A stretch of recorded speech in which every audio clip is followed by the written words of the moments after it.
The carriage arrived before Alara had finished her tea. She heard the wheels on the front gravel path first. The sound came through the sitting room window, where she had been sitting since early morning, watching the light spread slowly across the garden her mother had planted 12 years ago. The roses were still in the beds, pale and holding on to the last of September. The lavender along the stone border had gone gray and dry. The light that morning had a particular quality: thin, clear, the kind that makes ordinary things look more precisely themselves, as if the world is choosing to be honest about what it is, rather than what it might prefer to appear. She set her cup down on the side table and did not move immediately. She had known something was coming, not the specifics, but the shape of it had been building for weeks, in the quality of silences over the dinner table, in the way her father stopped quite meeting her eyes when she entered a room, in the particular arrangement of his hands when he was near her, as though he was holding something he was not ready to put down, and not sure how to set down without being noticed doing it. Gerald Voss had spent the past 3 weeks carrying a decision he had already made, and the weight of it was visible to anyone who had spent 22 years learning to read him. Gerald Voss was not a cruel man. This was the thing she always returned to when she was trying to be fair to him, which she had been trying to do her entire life, with results that varied. He was not cruel the way that some men are cruel, with intent, with satisfaction in the doing of it, with a need to see the damage land. He was something smaller, and in some ways harder, a man who could not carry what he loved without eventually setting it down in a place that was convenient for him, rather than right for it. A man who had a very reliable gift for finding the story about himself, that made his own choices look like the best available option. He believed these stories, or believed them enough. That was, she had long decided, the hardest thing about him. She understood him. She had understood him for years. Understanding him did not make the moment easier. It only meant that she was not surprised. Mrs. Pryor appeared in the doorway. She was a small, thin woman who had worked for the Voss household for 20 years, and who had, in that time, developed the contained and careful manner of someone who had learned to observe without comment, to serve without making observations that were not requested, to carry difficult knowledge from room to room, without putting it down in the wrong place. Her expression that morning was the expression of a woman who had a duty to perform, and who intended to perform it cleanly and without embellishment, because embellishment was a form of involvement she could not afford. "Your things have been packed, Miss Alara," she said. "Your trunk, and the brown bag. Mr. Voss asks that you come to the front hall." Alara looked at her steadily. "My trunk," she said. "Yes, miss. I did not pack a trunk. It did not need to." "No, miss," she said. The space between them held for a moment, an acknowledgement passing without words, as things often did between women in houses, where certain things could not be said directly. "All right," Alara said. She took her crutch from where it rested against the arm of the chair, her left hand finding the familiar grip, her weight settling in the way she had learned over 13 years of practice. Not bracing herself, not fighting the discomfort of her left leg, simply allowing her body to arrange itself around the reality of it, the way she had learned to arrange herself around every other difficult thing her life had produced. The pain was a companion she had stopped arguing with. She had simply learned to move alongside it without giving it the lead. Gerald was standing in the front hall when she arrived. He was wearing his best coat and his newest cravat, pressed and deliberate, as though he had understood that this morning required a certain formality and had dressed for it. His hat was in both hands, rotating in the slow, circular motion that meant he was deeply uncomfortable.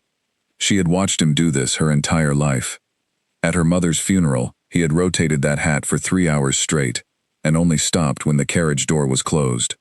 She had thought, watching him then, that the motion was his way of keeping himself from doing something worse. She thought the same thing now. "Alara," he said. "Father," she said. "There is a man called Aldous Fenwick." He spoke in the way he always spoke when he had made a decision he was not proud of. Quickly, in the middle register, his gaze aimed at a point somewhere between her face and the wall behind her. "A property owner, in Hartwell, to the south. He has need of a capable woman to manage his household. I have made an arrangement for you to go to him." The front hall was very quiet. Outside on the front gravel the carriage horse shifted and stamped once, as though making a small and impatient observation about the proceedings. Alara looked at her father without looking away. "An arrangement," she said. "It is sensible," he said. The words came faster now, with the particular momentum of a man who has rehearsed a speech and knows that stopping in the middle of it is more dangerous than getting to the end. "The debts are not recoverable. The house is to be sold before winter. Your sisters have their own households now, their own arrangements. You need somewhere settled, somewhere with purpose, somewhere that offers security. This is that." "And Mr. Fenwick," she said, "what did he pay you?" Gerald's hands went still on the hat. For a moment, he did not say anything. He looked at the point between her face and the wall. "It is a business arrangement," he said. "Clean and documented. You will be housed properly. You will be kept safe. You will have work suited to your abilities." "What did he pay you?" she asked again. The same tone, the same steady, even register. She was not going to raise her voice. She had decided this in the sitting room, while listening to the carriage arrive, and she was not going to depart from it now. She was not going to give him the drama he may have been dreading, or the easy and immediate forgiveness he may have been hoping for. She was simply going to ask what was true, and hear what was said, and then she was going to leave, because leaving was what came next. Gerald looked at her directly for the first time that morning, and in that look, brief and complicated and immediately controlled, she found her answer. Not the number. She would never know the exact sum. It did not matter, in the way that the precise measurement of a wound does not change what it is. She saw it in his face. The complicated, defensive, almost ashamed expression of a man who knows he has done something that cannot be adequately framed as generosity, no matter how skillfully he constructs the framing. A man who has found the story and told it to himself, and is finding, now that he is looking directly at the person the story is about, that it does not hold up as well as it did in private. She had been sold. Not with cruelty he would have recognized as such, not with malice he could have named, or that would have required much self-examination to condemn. He had found a buyer for a daughter he did not know how to provide for, in circumstances that gave her no other options and him no need to ask her opinion, and he had likely told himself a version in which this was mercy, in which an unmarriageable woman with a damaged leg and no dowry was being given something better than she would have found on her own. He had likely believed it, or believed it enough to act on it and sleep afterward. But the truth was plain between them now. In the front hall of the house her mother had made warm, and that was going to be sold before winter, and they both knew it. "I hope," she said, very quietly and very precisely, "that it covers what you need it to cover." She moved past him to the front door. The hired driver was waiting on the step. Her trunk had already been loaded onto the carriage, and her brown bag sat on the stone beside the door. The driver did not offer his hand as she came down the front step with her crutch finding the path ahead of her. She did not pause to wait for a hand that was not coming. She had long since stopped waiting for those. She settled herself inside the carriage, arranged her bag at her feet, set her crutch along the seat beside her, and folded her hands in her lap. She looked at the front of the Voss house through the window, the climbing rose on the east wall, not yet finished for the year, the window of the sitting room where she had drunk her last cup of tea in it, the front door that her father had not come to stand in. She had said her goodbyes to the house the night before. Alone, in her room, in the dark. She had pressed her hand flat against the window glass and looked out at the garden and said goodbye to everything in it. The pale roses, the lavender border, the smell of the kitchen on Sunday mornings, the creak of the third stair from the bottom, the way evening light came through the east windows in October when the angle was right. She had done this carefully and deliberately, the way you say goodbye to things you are not going to see again, so that you do not have to do it again later, in front of people who are watching. So when the carriage moved, and the house began to recede, she did not look at it. She looked at the road ahead. The road south was good in the first hour. The countryside rolled past in its late September colors, fields turning from green to gold, trees still largely in leaf, but carrying the first clear signals of change. Patches of yellow and amber among the green. Farmhouses sat back from the road in the mid-morning light.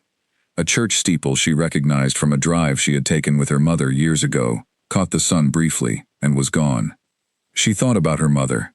Catherine Voss had been a woman of remarkable quiet capacity. She had made a genuine home out of limited materials, a husband who was better intended than he was capable, a house that had never been as comfortable as she made it look, 3 daughters she had raised with warmth and steadiness, and a clarity of purpose that were entirely her own invention, rather than anything she had inherited from the circumstances around her. In the last months of her illness, she had also been extremely honest with Alara, in the specific way that people become honest when they understand the time for diplomacy has passed, and the things left unsaid will simply remain unsaid unless someone decides to say them.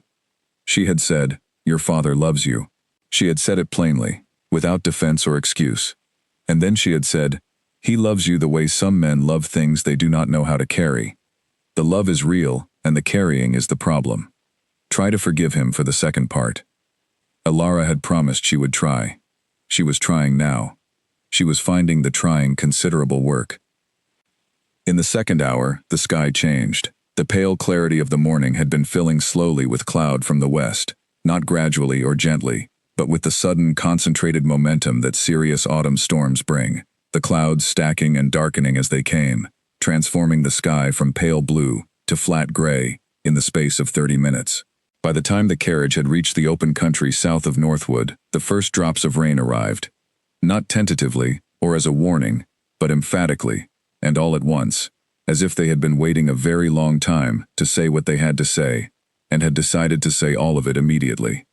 The driver urged the horses on. The road held for another quarter-mile, and then began to soften, and then the stream that crossed it at the low point between two fields appeared ahead, swollen well beyond its usual bounds by the rain already coming down in the valley above it, and it was clear within seconds that crossing it was not safe. The driver stopped. He got down from the box and looked at the stream, and said things to himself. Then he turned and looked at the road in both directions, and then at the landscape to either side, with the particular assessment of a man looking for shelter. At the side of the road, perhaps a quarter-mile back, set between two substantial stone posts, was a gate. Beyond it, a gravel drive rose slightly toward a house that was visible through the rain, as a large gray shape with lights burning in several of its windows. The driver climbed back up, turned the carriage, and drove through the gate. Alara watched the house grow larger through the rain-streaked window. It was old and solid and substantial, the kind of house built when people expected their buildings to outlast them by several generations, and designed them accordingly. Tall windows on 2 floors. Stone walls that had been standing long enough to have taken on the specific gray of worked stone that has weathered slowly over a very long time. A lamp burned above the front door, warm and steady in the gray afternoon, as if whoever was inside had decided this particular light should not be extinguished regardless of the hour. She did not know whose house it was. The carriage drew up at the front steps. The driver climbed down and went to the door. She waited inside, listening to the storm apply itself to the carriage roof, with the steady, impersonal enthusiasm of water doing what water does when given the opportunity. The front door opened. A voice she could not quite hear clearly through the noise of the rain exchanged words with the driver. Then the door opened wider, and a figure came out. Not a servant. Even through the rain and the carriage window, and the gray light, she could see that in the way he moved, not hurried, not deferential, simply direct and purposeful, the movement of a man coming from a house he owned, to address a situation he had decided to address himself, rather than delegate. He was tall and broad-shouldered, dressed plainly for someone who clearly owned a substantial estate, with dark hair that was darkening further in the rain, and a face that was, even at this distance and in this weather, notably absent of whatever expression people arrange when they open their doors to strangers out of obligation. There was no performance of welcome in him. There was simply a man who had seen a problem and come to address it. He walked directly to the carriage and opened the door himself. He looked in and found her looking back at him. She had been prepared, in a vague and general way, for a number of things when the door opened. For a servant sent out with an umbrella, for a house owner who was annoyed, for someone who would speak to the driver about her rather than to her directly. She had not been prepared for a man to look at her with simple, full attention and say, without preamble or performance, "The stream ahead is flooded. You cannot travel tonight. You will have to come inside." "I see," she said. "Thank you." She reached for the door frame with her free hand, crutch in her left, right hand finding purchase, the careful lowering of herself toward the narrow carriage step. The rain had made the wood slick.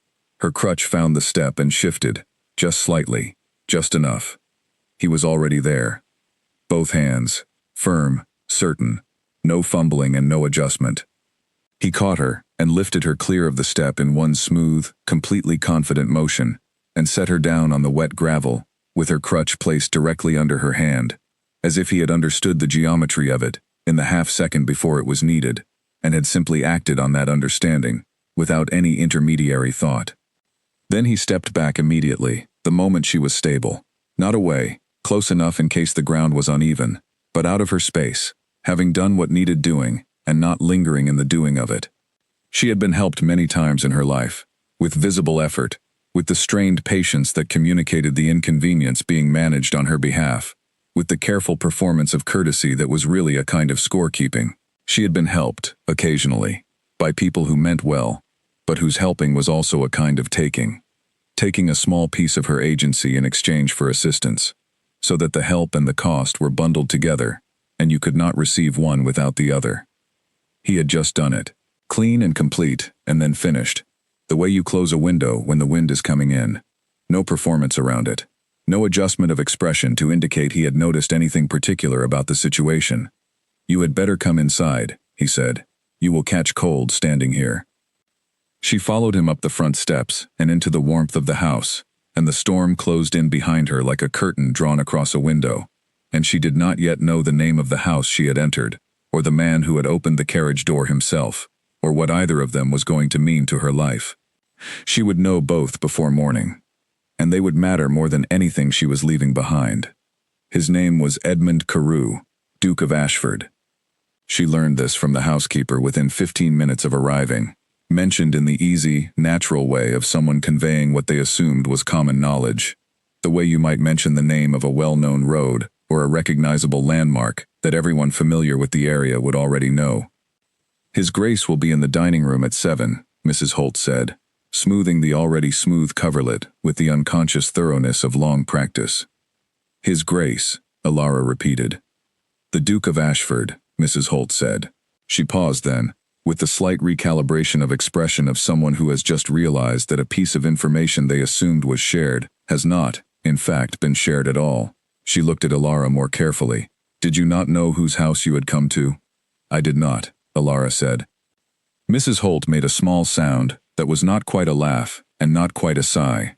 It was the sound of a woman filing a piece of information away in the category of things worth noting. "Well," she said, with the firmness of a settled opinion, "he is quite all right, whatever people say about him." Alara would have liked to ask what people said, something in Mrs. Holt's tone, the particular certainty of quite all right, delivered as the conclusion of a woman who had made up her mind completely, suggested that inviting elaboration would produce defense of the Duke rather than genuine information about him. So Alara let it rest and noted Mrs. Holt's assessment as a piece of evidence she would carry forward. The room she had been given was warm and entirely adequate and comfortable, in the specific way of rooms in old houses that have been properly tended, not fashionable, not arranged for impression, but built for actual use and maintained accordingly. The fireplace drew well and had clearly been built up before her arrival, without being told to, which meant someone had anticipated what an unexpected October guest would need. There were dry slippers by the hearth, hot water in the basin on the washstand, a tray of tea on the side table, a covered plate of something she discovered was shortbread. These provisions had been organized quickly and thoroughly, and all of them were exactly right, and this told her something about how the house was run, and by whom it was run, and what was valued in the running of it. Alara washed her face and hands, and changed into her dry dress, and sat in the chair by the fire, and held the teacup and looked at the flames. She thought about the man at the carriage, the way he had come out himself rather than sending someone, the way he had lifted her, not with the strained, visible effort that people so often brought to helping her, the slight performance of patience that had always communicated the inconvenience being managed on her behalf, but cleanly and competently, and without any of that weight around it, as though helping her were the sensible and obvious thing to do in the moment, and required no special marking or acknowledgement either before or after. She had been helped many times in her life. She had almost never been helped like that. She found the dining room at 7, reached by a wide staircase and a corridor lined with portraits in dark frames, generations of people who had lived in this house and looked out from their frames with varying expressions, ranging from impassive to formidable, none of them particularly warm.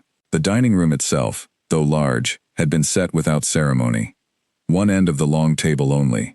2 places. Candles lit. The fire burning generously. Edmund Carew stood when she came in, which she noticed in the specific way she noticed these things, not with gratitude, because gratitude would have suggested that courtesy was a gift being bestowed, and she did not receive it as a gift.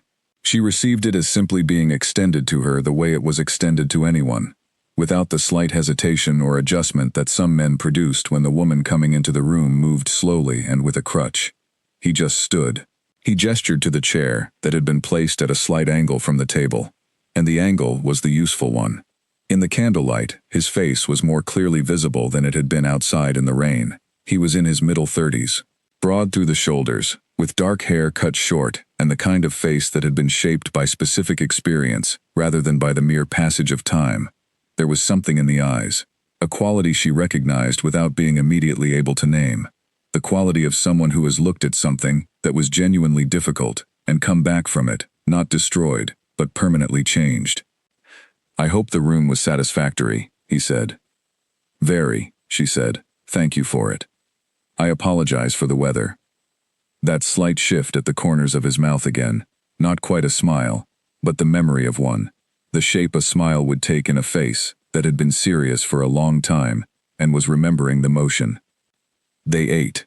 The conversation that began over the first course was careful and comfortable in approximately equal measure. Careful because they were strangers.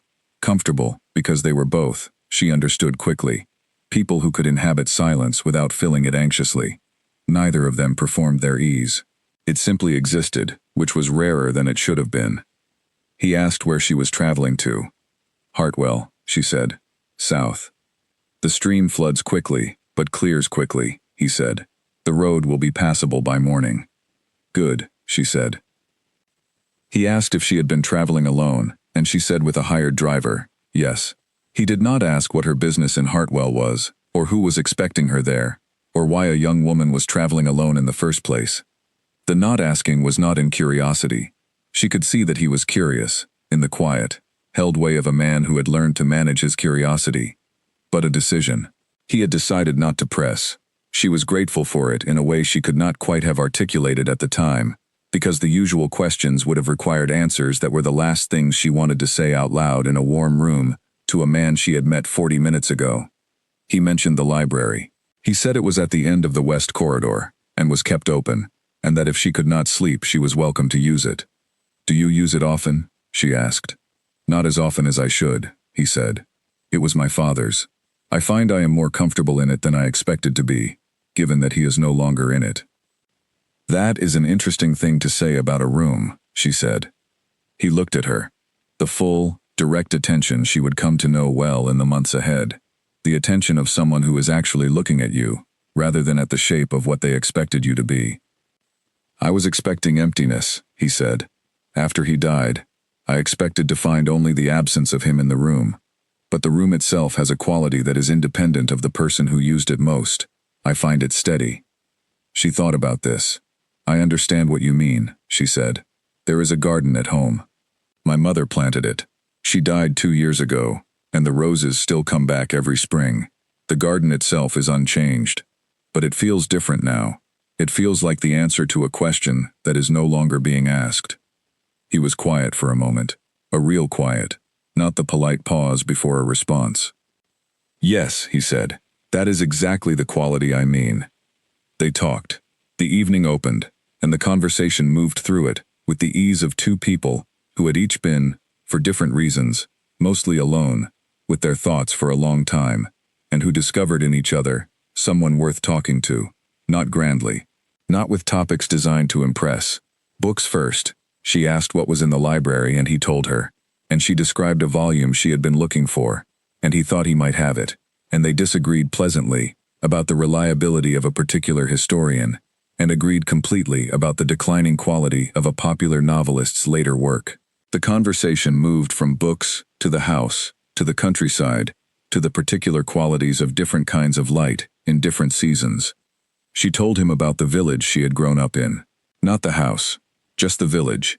The old bridge over the river, the bakery that had never changed hands, The market square on a summer morning, when the stalls were first going up, and the light was good, and the whole thing had the quality of something that had been doing itself for long enough that it was simply what it was, rather than a performance of what it was supposed to be. He asked questions that were good questions, the kind that came from actually listening to what had been said, rather than from a list of questions prepared in advance for conversations of this category.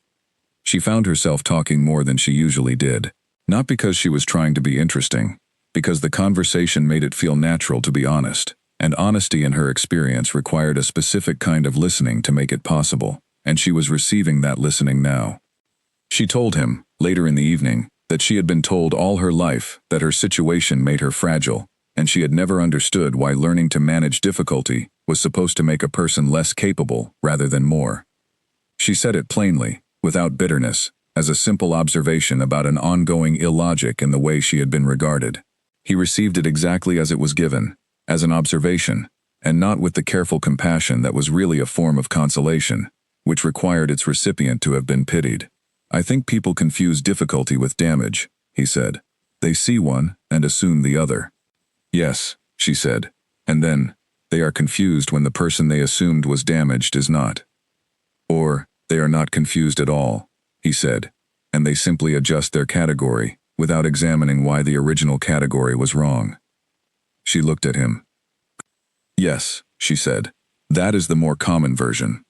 He said, later still, that he had been trying since his return from the war to understand the difference between being careful and being afraid, and that he had not yet fully resolved it.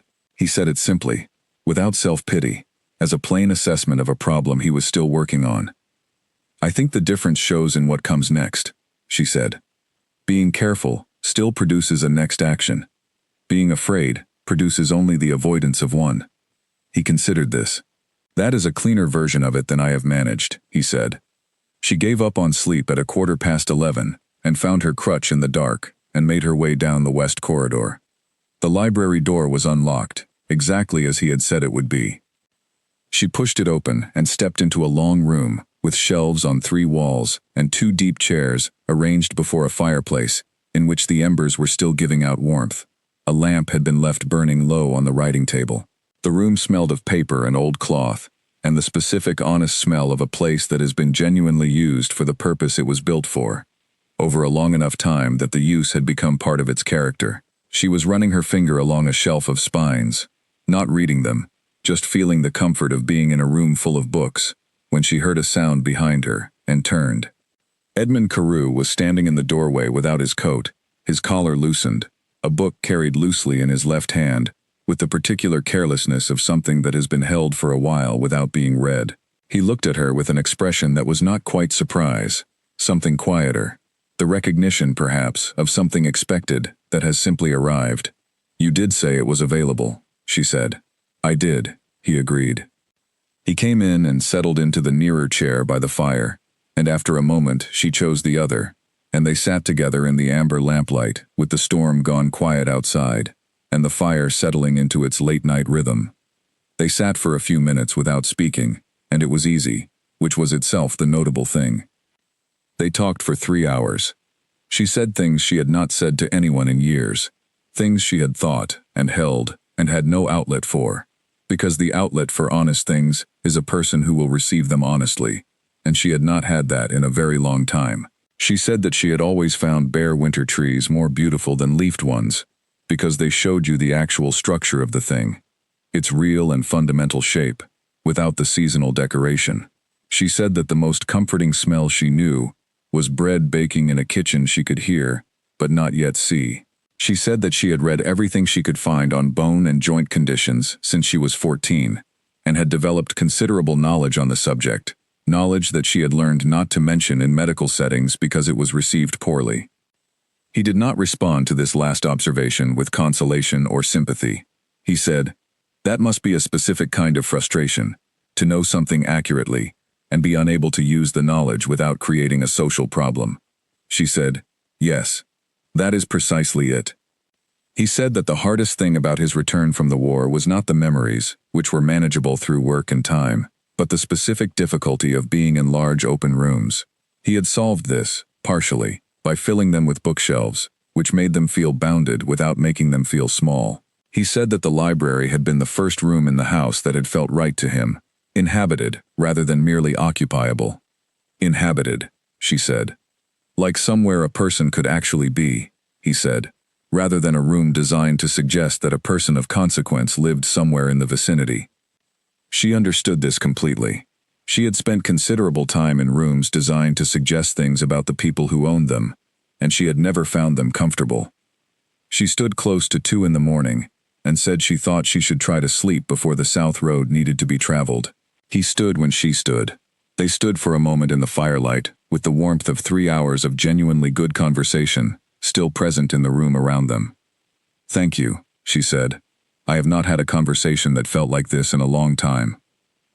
He looked at her directly. "Nor have I," he said. "Not for quite some time." She went to her room, and lay in the warm bed, and looked at the dark ceiling, and felt, for one perfectly clear and uncomplicated moment, happy. Not grateful, not cautiously hopeful, not the small, managed satisfaction of a person who has learned not to expect too much. Simply and straightforwardly happy, in a way she had almost stopped expecting to experience, because it required a specific set of conditions that had almost never been present for her at the same time. Then she thought about the South Road in the morning, and Hartwell, and the man she had never met who her father had sold her future to, and the happiness shifted into something smaller and sadder, and she held it anyway. Because small happiness is real happiness, and real happiness, even when it is mixed with sorrow, is worth holding carefully, rather than dismissing, because it is not the pure version. Morning came clean and cold and certain, the storm entirely gone, the estate lawn still dark with moisture. From her window she could see the drive shining with wet gravel, and the gate at the bottom already open, the driver having been up early, and the road having been checked, and everything arranged for her to continue toward the life that was waiting for her, which was not a life she had chosen. She went downstairs. Mrs. Holt appeared with a wrapped package of bread and cheese and 2 small pears, pressed into her hands with a specific and decisive warmth that was more than the food itself.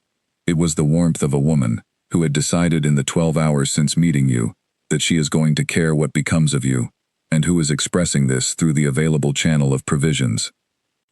Edmund was at the top of the front steps. He had not sent a servant to see her off. He had come himself. He watched her cross the gravel to the carriage, and he did not offer his arm, because the gravel was dry, and she did not need it, and he was a man who understood the difference between offering help and offering it unnecessarily. She got into the carriage, and the driver climbed up, and she settled into the seat and looked out the carriage window. She had not intended to look back as they went. She looked back. He was still standing at the top of the steps when the carriage reached the gate. Just the same, upright, both hands at his sides, the morning light clean and cold on the stone steps around him. The gate closed. She turned forward and breathed once, deliberately, and opened Mrs. Holt's package and took out the bread and held it in her hands for a while without eating it. And behind her, Edmund Carew turned and went back inside, and the house looked exactly as it always had. But he went to his study and sat at his desk and looked at the correspondence he was supposed to be answering, and could not begin it. He sat there for a very long time.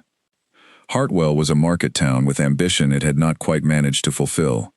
The kind of town that had built a wide main street and a covered market hall and a decent church on the assumption that growth was coming, and was still, several decades later, waiting for it with the patient, orderly manner of a community that had not abandoned hope, but had learned not to plan too specifically around it. The houses on the main street were well maintained in a functional, impersonal way. The people who moved along the pavements had the self-contained look of people in a town where things proceeded according to established patterns, and the arrival of anything unexpected was handled quietly and returned to pattern as quickly as possible. Alara watched all of this through the carriage window as they passed through without stopping. She thought, this was a town in which a person could disappear quite thoroughly if the conditions were present. Fenwick's estate was 3 miles beyond the town, at the end of a drive lined with oak trees, whose branches reached toward each other overhead, creating a tunnel that swallowed the available light even on a clear afternoon.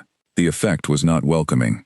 It was the effect of a path designed to impress through heaviness, the trees communicating age and permanence and solidity, without any particular warmth about any of those qualities. The house at the end of the drive was Georgian and substantial, built in gray stone with tall windows on 2 floors and a gravel frontage that had been raked into perfect evenness. It was a house that had been impressive once and had since settled into a cold, precise efficiency, maintained for function rather than for warmth. The flower beds along the front wall were geometrically exact and entirely bare, as though someone had removed from them everything that might have suggested a preference or a pleasure. The hedges on either side of the front steps were clipped to identical height. The gravel was free of every weed. Everything was in order. Nothing was kind. She noted this carefully, and let none of it land on her face. The carriage stopped. A manservant appeared at the front door before the wheels had fully stopped moving, came down the front steps, and went directly to the luggage without looking at Alara or speaking to her. The driver helped her down from the carriage, carefully, in the manner of someone following instructions about carefulness rather than someone who had thought independently about what care meant, and then climbed back up and drove the carriage around to the stable block, and she was left standing on the front gravel of Aldous Fenwick's estate, with her crutch and her bag, and the particular silence of a place that is not glad you have arrived. She straightened her back. She went up the steps and inside. Aldous Fenwick was waiting in his study, the first room to the left of the entrance hall. It was a room organized entirely for the exercise of work and a certain kind of authority. A large mahogany desk, 2 chairs for visitors positioned at a slight disadvantage relative to the desk chair, shelves of ledgers and files in perfect order, a map of the county on the wall, a mirror positioned to allow the occupant to see the door without appearing to watch it. It was a room that communicated clearly, in the specific language of furniture and arrangement, that the person who occupied it conducted all their affairs from a position of controlled information and preferred it that way. Not tall, but broad through the shoulders and chest, with a large, heavy face and pale eyes that moved over things with the uninterrupted quality of someone who was always assessing, always calculating whether what they were looking at was going to be useful, and if so, in what way, and for how long. He looked at her. She met his eyes without looking away, and without performing anything. "Miss Voss," he said. "Mr. Fenwick," she said.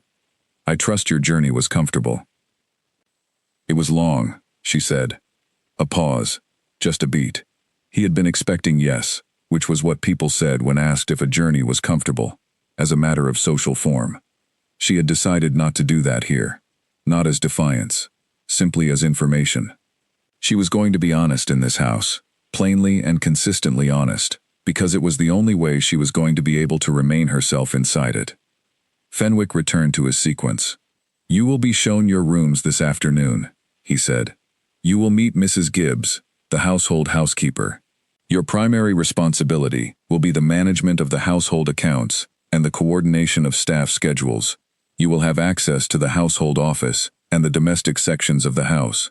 The formal rooms are used when I have guests and are not available at other times." She absorbed this efficiently. She was to manage the invisible parts of the house and remain invisible when the house needed to be presentable. She was to be present and capable and unseen, all 3 simultaneously, which was a combination she had been practicing for years. "I understand," she said. "You are capable with figures?" he said. "Yes," she said. His pale eyes moved, briefly and inevitably, to her crutch and back to her face. "You can manage the house without difficulty?" he said. "I have always managed," she said. He considered this. Then he nodded once. "That will be all for now." She had been in the room for just over 4 minutes. A young maid with vivid red hair and a quick, alert face was waiting in the entrance hall. Before Alara had fully turned from the study door, the girl had launched into a continuous, low-voiced account of everything relevant about the house: the rooms, the schedule, the preferences of Mrs. Gibbs, the history of the East Wing rooms, the locations of everything she might need to find. Alara listened to all of it and found it both genuinely useful and genuinely comforting, because the girl was talking in the way of someone who understood that information, in certain circumstances, was the closest available form of welcome. "Lucy Green, miss," the girl said, as they reached the landing. "Thank you, Lucy," Alara said. "You are very organized." Lucy glanced at her with the quick, bright look of someone deciding categories. "Mrs. Gibbs says a well-run house runs on information," she said. "I think she is right." Mrs. Gibbs is very right about most things, except numbers. She says numbers are slippery things that refuse to stay where you put them. I find numbers stay perfectly well, Ilara said. The brightness in Lucy's expression increased noticeably. That, she said, is going to be a very great relief to everyone. The rooms on the second floor of the East Wing were adequate, which was the most honest word she could find for them, and she was always looking for the most honest word. The bedroom was square and clean, with a good fireplace and a plain wardrobe, and a window that looked out over the kitchen garden, and then a flat field, and then a long line of trees at the estate's edge. The small sitting room adjoining it had a writing desk, 2 chairs, and a bookshelf that held nothing. She spent the hour before her meeting with Mrs. Gibbs, making the rooms into something she could inhabit. Her books from the bag onto the shelf, her notebooks into the desk drawer. The second chair moved from where it faced the wall to where it faced the window. Small adjustments, costing nothing, mattering more than they should, because they were her choices, in a space that was otherwise entirely not hers. Choice, even small choice, was the thing that distinguished living in a place from simply being stored in it. Mrs. Gibbs arrived at 2 o'clock precisely. Punctual, which usually meant precise. She was stout and capable-looking, somewhere past 50, with a face that had once been pretty and had since settled into something more useful, direct and weather-lined and thoroughly honest. She was professionally suspicious of Ilara, in the careful way of a woman who had learned to withhold judgment on new arrivals in this house specifically, because new arrivals in this house had a history of proving insufficient within months of appearing. She showed Ilara the household office, a small room off the servants' corridor, with a good desk and locked supply cabinets, and 3 months of account ledgers, in a hand that was legible, but clearly unaccustomed to financial records. Ilara sat down at the desk and opened the current ledger and began. She said nothing. She simply worked through the entries systematically, column by column, the way she always worked with numbers, which was the way you worked with anything you respected, thoroughly and without shortcuts. She found a subtraction error on the 2nd page, a billing discrepancy with the coal supplier on the 6th, a duplicate payment to the linen merchant on the 9th, entered twice in different hands, suggesting a missed communication between the person who approved payments and the person who recorded them. "May I see the October invoices?" she said. Mrs. Gibbs produced them without comment.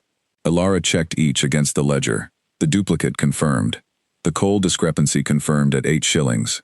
The supplier had undercharged and no correction had been made. "The coal account has an undercharge of 8 shillings, going back to last quarter," she said. "You will want to contact them to correct it before the end of the month." A silence. "Mrs. Hartley never found that," Mrs. Gibbs said. "She may not have had time to verify each invoice against its entry," Ilara said. "When there is a large volume of them, it is easy to miss." She could feel the assessment shifting, something cautious becoming something closer to respect, making the journey not all at once, but unmistakably. "Can you have the quarterly summary by end of next week?" Mrs. Gibbs said. "By Wednesday," Ilara said. Mrs. Gibbs looked at her for one final moment of appraisal. "Wednesday, then," she said, and she left. That evening, Ilara ate alone in her sitting room, which she had been told she would be doing. Lucy brought a tray, the same beef served in the main dining room, along with bread and a small dish of preserved plums that Ilara was fairly certain had been added by someone beyond the standard provision. She ate at her desk and watched the kitchen garden go dark in the October evening and made notes in the margin of the household schedule. She was methodical about being all right. It was the only way she knew to be it. The days settled into their pattern with the speed that patterns always arrive in new situations. Faster than you expect, slower than you need. Morning accounts. Late morning with Mrs. Gibbs, who had begun, by the end of the first week, to address her with the directness she used for people she had decided to respect. Afternoon walks in the kitchen garden, slow on the stone paths, because she needed the outside air, and she was not going to allow herself to be prevented from having it. Albert, the estate's elderly gardener, acknowledged her presence from the first day, with a single nod that she understood as welcome, in his specific language, the language of a man who had spent 41 years around plants, and had developed from that long companionship an economical and highly accurate approach to communication that used the minimum number of words required to convey the maximum amount of meaning. Fenwick she saw rarely. He came and went on his own schedule, received business visitors in his study, spent several days a week in town. When they met in the house, he said good morning, and she said good morning, and neither of them was required to say anything further. He checked her account summaries once a week, reviewed them without comment, beyond an occasional nod, and left. He did not say thank you. He simply turned the pages and went. She completed the quarterly summary by Tuesday afternoon. She set it on his desk herself and went back to work. He did not mention it at all. Not that day. Not the next. She returned to the next entry in the ledger. On the 7th day, she learned through Lucy that the kitchen maid Nell was 15 years old, had been hired at 12 for washing up, and had never been given any formal training. She had been managing for 3 years entirely by observation and persistent effort, and was doing a competent job with almost no support and no acknowledgement. No one had suggested she might benefit from instruction. She had simply been placed in the kitchen and left to manage it, which she did, because 15-year-olds who need the work tend to manage regardless of whether the conditions support it. Alara mentioned this to Mrs. Gibbs the following morning, directly and plainly, with the manner she used for things that had a clear, correct answer and required only the decision to act on it. Mrs. Gibbs was quiet for a long moment. Then she said, "What would you suggest?" And Alara told her. Nell began receiving proper instruction from Mrs. Gibbs herself the following week, an hour each morning before the kitchen became fully busy. The girl's expression changed in a way Alara watched once and then looked away from, because it was the expression of someone being told, for the first time, that the work they were doing was worth the effort of teaching properly, that they were worth teaching, and that expression was private, even when it was visible. You did what you could do from where you were. You found the next specific thing that was possible, and you did it. Then you found the one after that. That was the discipline. Alara applied it every day. The 4th week was the hardest. Alara understood why, even as it was happening to her. The first 3 weeks had run on the energy of discipline and the demands of novelty. There was too much to learn, too many systems to establish, too many people to assess and be assessed by, for the deeper feelings to find any room above the surface. She had been too occupied to feel properly, and occupation was its own reliable form of management. The 4th week the systems were running. The accounts were in order. Her working relationship with Mrs. Gibbs had settled into something functional and, in its quiet way, genuinely respectful. Lucy came with morning tea, as reliably as the morning itself. The routines were set, and now that the shape of the days was no longer new enough to demand her full attention, the weight of what she had not been allowing herself to feel began, with the patience of water finding the low point, to arrive. She felt it on a Tuesday morning. She was sitting at the household desk, with the ledger open, the October light thin and gray through the high window, the house producing its usual sounds around her, a door somewhere below, the distant business of the kitchen, the bell from the drive that marked a delivery. She looked up from the numbers and looked at the wall opposite the desk and felt with a quiet, complete clarity how very far she was from anything that could be honestly called her own life. She had been set down somewhere, and that somewhere was here. She put both hands flat on the surface of the desk. She breathed in and out 3 times, slowly and deliberately, using the full capacity of her lungs in the way she had learned, produced the most reliable result. She picked up her pen and went back to the numbers. This was the thing about Alara Voss, that the people who noticed her crutch and made their conclusions from it consistently failed to understand. She was not fragile. She had never been fragile. Fragility was a quality assigned to her from outside, by people who had decided they understood her situation better than she did, and that their understanding was more accurate than her own experience of herself.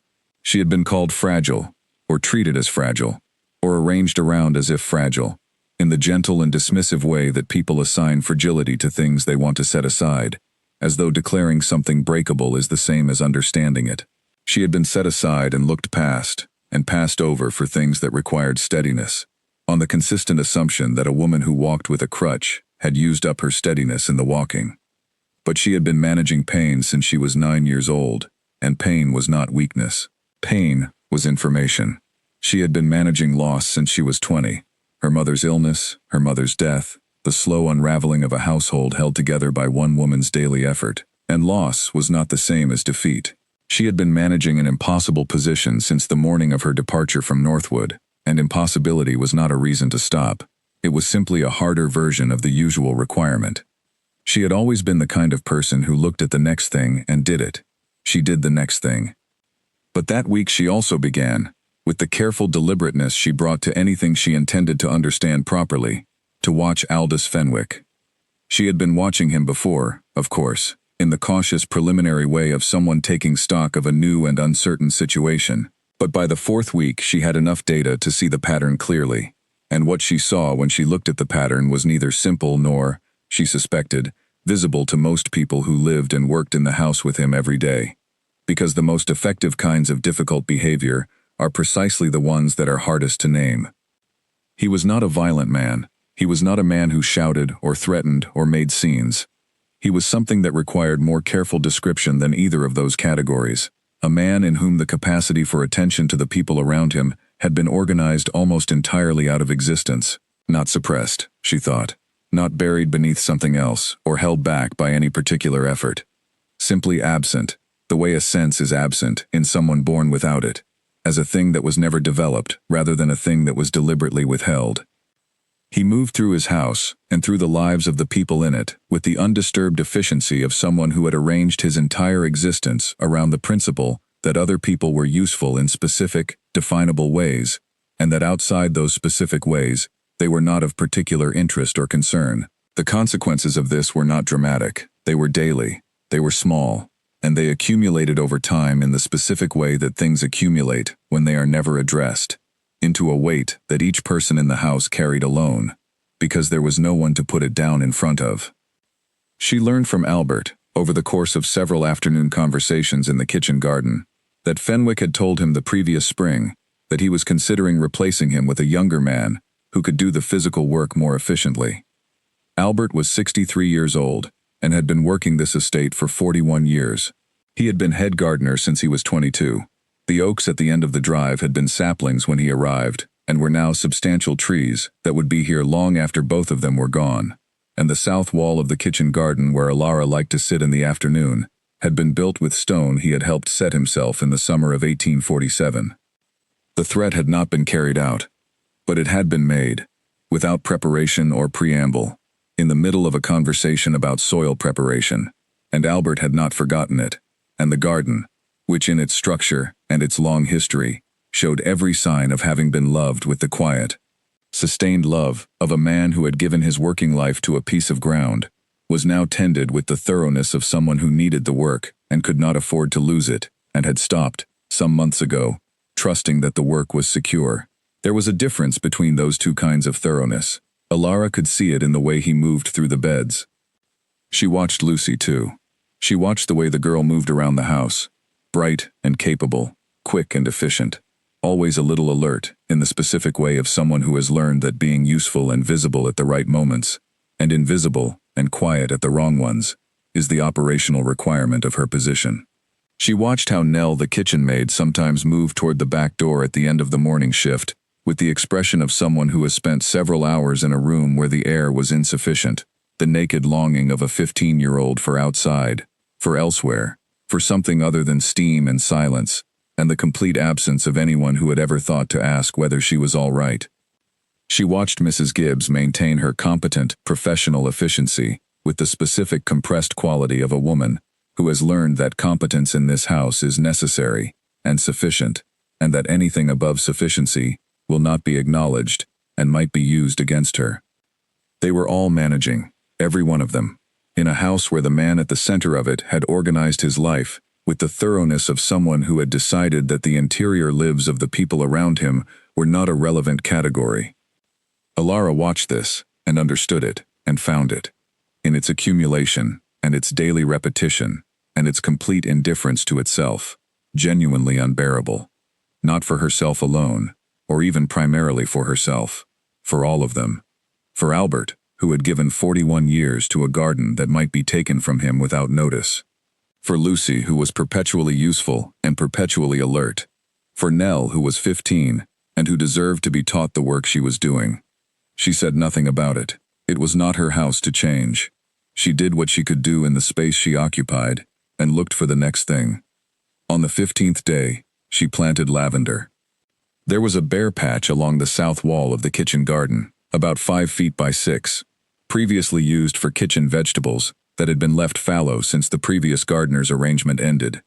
It had simply remained bare because no instruction had been given and no one had thought to ask. She asked Albert about it on one of her afternoon walks.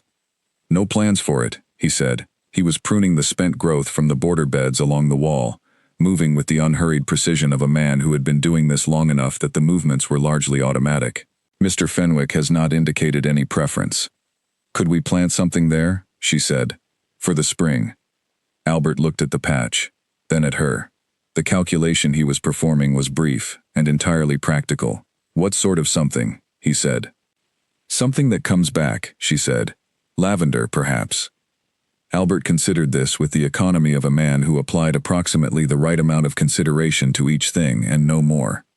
It would be a sensible use of the space, he said. She took this as agreement, which it was, expressed in the precise idiom of a man who had learned to approve of things without appearing to approve of them.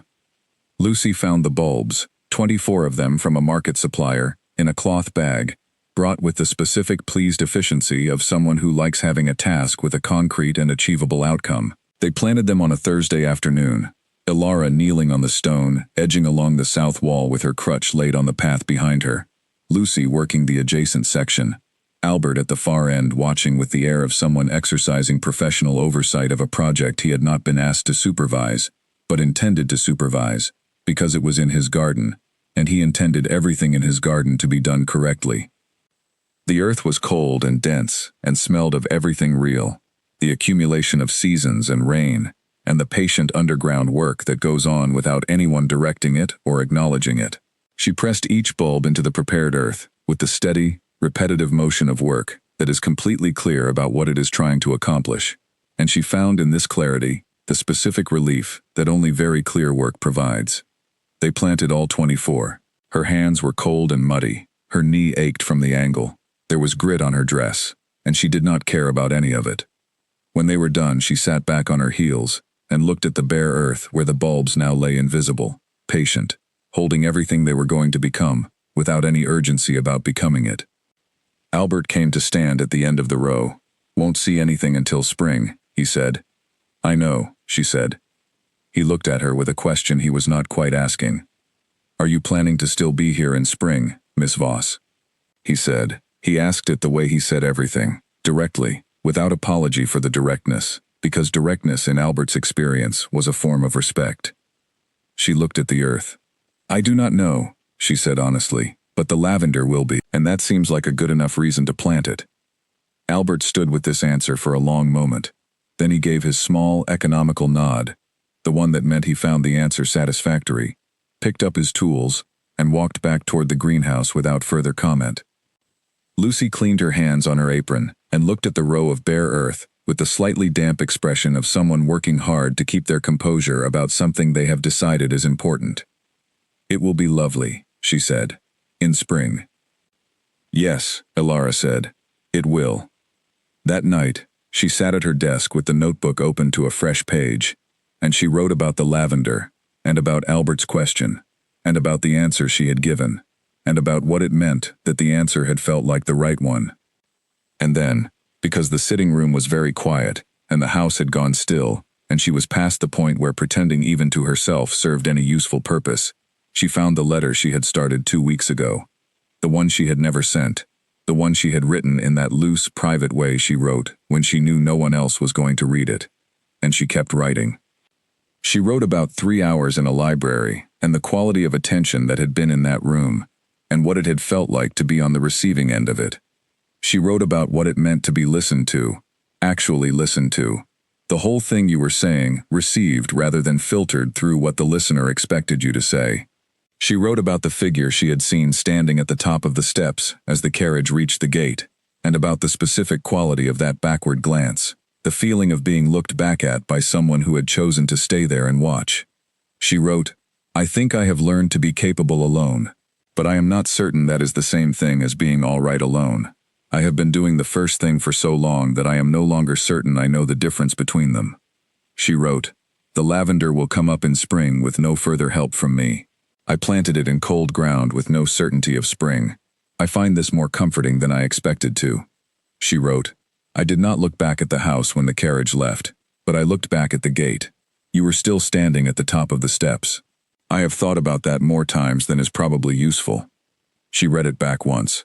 Then she folded it carefully, the way you fold something you are going to keep rather than send, and pressed it between 2 pages of the notebook and closed it. She did not send it, but she did not throw it away either. And 300 miles north, in the library of Ashford Hall, Edmund Carew sat in his chair with a book open in his lap and looked at the other chair and did not read. Edmund Carew was a patient man. He had not always been. There had been a version of him in his 20s, in the years before the war, when the estate was new to him, and the world seemed to require urgent engagement, who had moved through decisions with a speed he had since come to recognize as the particular impatience of a young man who mistakes momentum for progress. The war had cured him of this. The war had cured him of several things, with a thoroughness that was not always welcome and was always permanent. He understood now that moving quickly into uncertain situations was not a virtue, that the damage done by rushed decisions made under pressure tended to outlast the urgency that had produced them. That patience was not the same as cowardice, and careful was not the same as afraid, and that the difference between those pairs of things was worth spending time on, was in fact one of the more important distinctions a person could learn to make and keep making, because the mind had a consistent tendency to slide from careful back toward afraid without announcing the transition. So he was patient now. He was patient while he waited for Henry Barrow's reply to the letter he had sent, asking for a quiet inquiry into Aldous Fenwick of Hartwell. He continued the ordinary work of the estate, the autumn harvest accounts, the repairs to the north wing roof that had been deferred twice and could not be deferred a third time without producing real damage, the October tenant meeting, where the families who farmed his land brought him their practical problems and their neighborhood news, which was his most reliable source of information about the actual state of things in the county. And he walked his land in the mornings, not for exercise, though the movement helped, but for the specific practice of being outside in the early morning, in the place where he had decided to live, with nothing between him and the actual state of things. No appointments, no correspondence, no social requirements, just the fields in whatever condition the season had put them in, and the sky above them, and the quiet that existed before the working day began. He had been doing this since he returned from the war, and had come to rely on it the way you rely on the specific conditions that allow you to think clearly, knowing that without them, the clarity diminishes, not wanting them to be different. He thought, in those morning walks, about many things, about the estate and its requirements, about the year ahead and the decisions it was going to ask him to make, and he thought, more than he was comfortable with, about a young woman who had spent 1 night in his house and 3 hours in his library, and who had said things that he could not quite stop returning to, the way you return to a page in a book that said something exactly right. He had tried to examine this with the rationality he applied to other things. He had asked himself whether the continued attention was reasonable, and whether it was based on anything substantial. 3 hours was not much, as a quantity, but the quality of those 3 hours had been unusual enough that quantity felt like the wrong measure. Quality was what you applied when something could not be adequately assessed by volume. He had also, in the second week after her departure, begun to feel a specific unease about the situation she had been going to. He had not asked her about it directly. She had not offered, and he had not pressed, and the not pressing had been the right choice in the moment. But the pieces he had observed added up to something he could not set aside. A young woman, traveling alone, to an arrangement she had not described in positive terms. A father, he inferred, had made the arrangement without consulting her.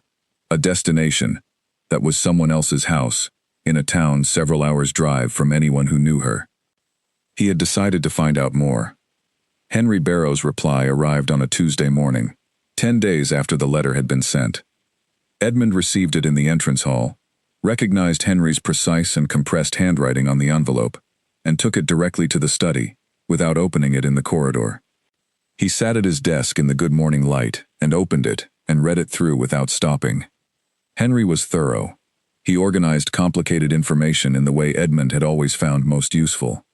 Verifiable facts first, each clearly marked as confirmed, followed by softer intelligence, clearly distinguished, and labeled as such. After 12 years of working together, Edmund trusted both Henry's thoroughness and his willingness to label his confidence accurately. The verifiable facts: Aldous Fenwick, landowner, Hartwell. Property of moderate size in good order. No legal proceedings on record. A widower of 9 years. No children. The softer intelligence: 3 housekeepers in 4 years. Each departure under circumstances the departing person had declined to discuss specifically. Staff turnover at a rate higher than expected for an establishment of that size, which suggested either very poor conditions, or very poor management, or both. A female relative of a county family, placed in Fenwick's household 6 years ago, and removed after less than a year, under circumstances the family would not discuss, and visibly did not wish to revisit.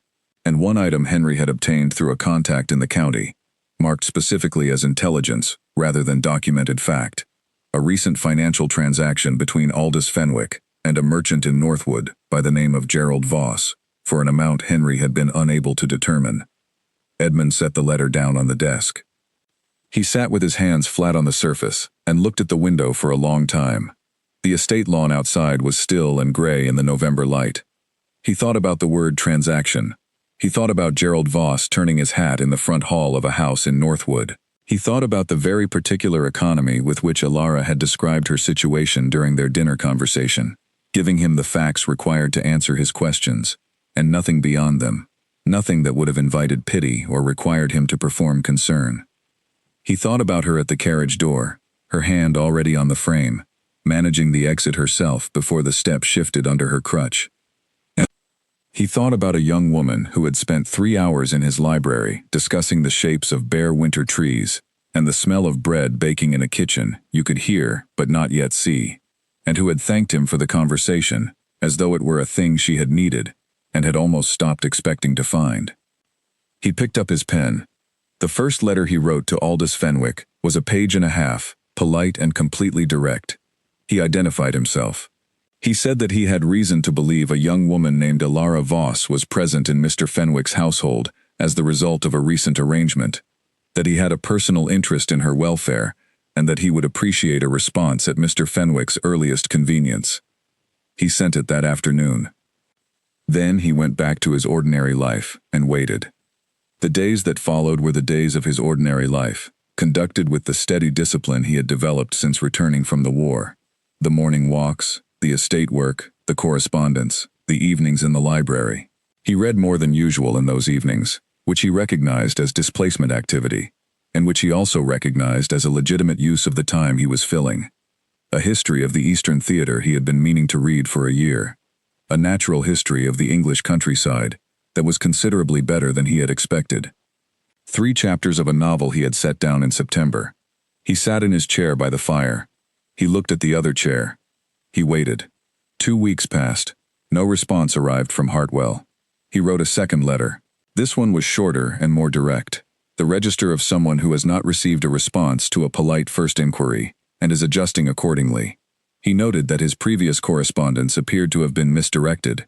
He repeated his interest in discussing Miss Voss's situation. He said, without elaboration, that he had certain information regarding the arrangement and found it concerning, and that he would appreciate a direct and prompt response. Another week passed. Still nothing. Edmund looked at the 2 unanswered letters and understood what they told him. Fenwick was not afraid, or did not believe he needed to be. A man who feared the consequences of ignoring a duke's letters answered them, or found reasons to delay that at least produced some form of communication. A man who had made the calculation that the threat represented was manageable simply did not answer. Fenwick had made this calculation. He believed, presumably, that an arrangement made legally between 2 men was his own business, that no third party had standing to dispute it, and that a duke with no clear legal interest in the matter was making a social inquiry that could be safely declined. Edmund was going to show him the difference between a social inquiry and something else. He sent for Henry Barrow. While he waited for Henry's arrival, which would take 4 days, he wrote the 3rd letter. This one was different in character and weight from the other 2. It was longer. It was precise in the manner of a document prepared by someone who knows exactly what they are saying and intends every word to be understood exactly. It outlined, in careful and factual language, what Henry had found. It named the pattern of staff departures. It mentioned the prior domestic arrangement from 6 years ago, and the manner in which it had ended. It noted the financial transaction with Gerald Voss, and its apparent connection to Miss Alara Voss's arrival in Fenwick's household. It observed, in language that was precise and non-accusatory and left no ambiguity about its meaning, that the arrangement appeared to involve a young woman, placed in an isolated estate, without her prior consent, and without any representation of her interests, and that Edmund intended to examine this situation with the full resources available to him, should a voluntary resolution not be forthcoming. He did not send this letter by post. He kept it sealed on his desk until Henry arrived. Henry Barrow was a thin, precise man in wire-rimmed glasses, whose general manner was that of someone who had practiced law for 30 years, and had, in that time, developed a complete immunity to being impressed or rattled by anything a client or an opposing party might say or do. He arrived at Ashford Hall on a Thursday morning still wearing his traveling coat and presented himself in Edmund's study with the brisk efficiency of a man who had come to work and wanted to get started. Edmund explained. Henry listened without interruption, asking clarifying questions only when a point required clarification, and otherwise allowing the complete account. When Edmund had finished, Henry looked at his notes. "The objective," he said, "is the release of Miss Voss from the arrangement. Full documentation. Personal effects returned. No further obligation on her part." "Correct," Edmund said. "And the financial terms of the original arrangement between Fenwick and her father?" "His own business," Edmund said. "I have no interest in examining them further, and he is free to understand that as a concession." Henry made a note. "It is a concession," he said. "He will recognize it." "Good," Edmund said. "Let him recognize it. Let him understand that I am offering him the most convenient resolution available." Henry picked up the sealed letter. "And if he declines the convenient version?" "Tell him that I have the patience and the resources to pursue the inconvenient version, and that I would prefer not to spend either, but that my preference in that direction should not be interpreted as an absence of willingness to do so." Henry placed the letter in his case. "I will go to Hartwell," he said, "the day after tomorrow." He departed. Edmund watched the carriage go down the drive and through the gate, and then turned back inside, and walked to the library, and stood between the two chairs, and looked at the fire. He sat in his chair. He thought about the conversation he was going to have when this was resolved. Not if. He had allowed himself the certainty of when, because he had looked at the situation clearly, and made his assessment, and the assessment was that he was going to see this through to whatever it produced. The alternative, knowing what he knew, and doing nothing, and living in this house with the knowledge of what he had chosen not to do, was not something he was willing to accept. He sat in his chair. He waited. Henry Barrow arrived in Hartwell on a Thursday, which was market day, and the town's main street was occupied with the business of itself in the specific way of English market towns on their market days. Loaded carts and open stalls, and people conducting the ordinary commerce of the week, with the ease of something done every week for as long as anyone could remember. Henry found these conditions useful.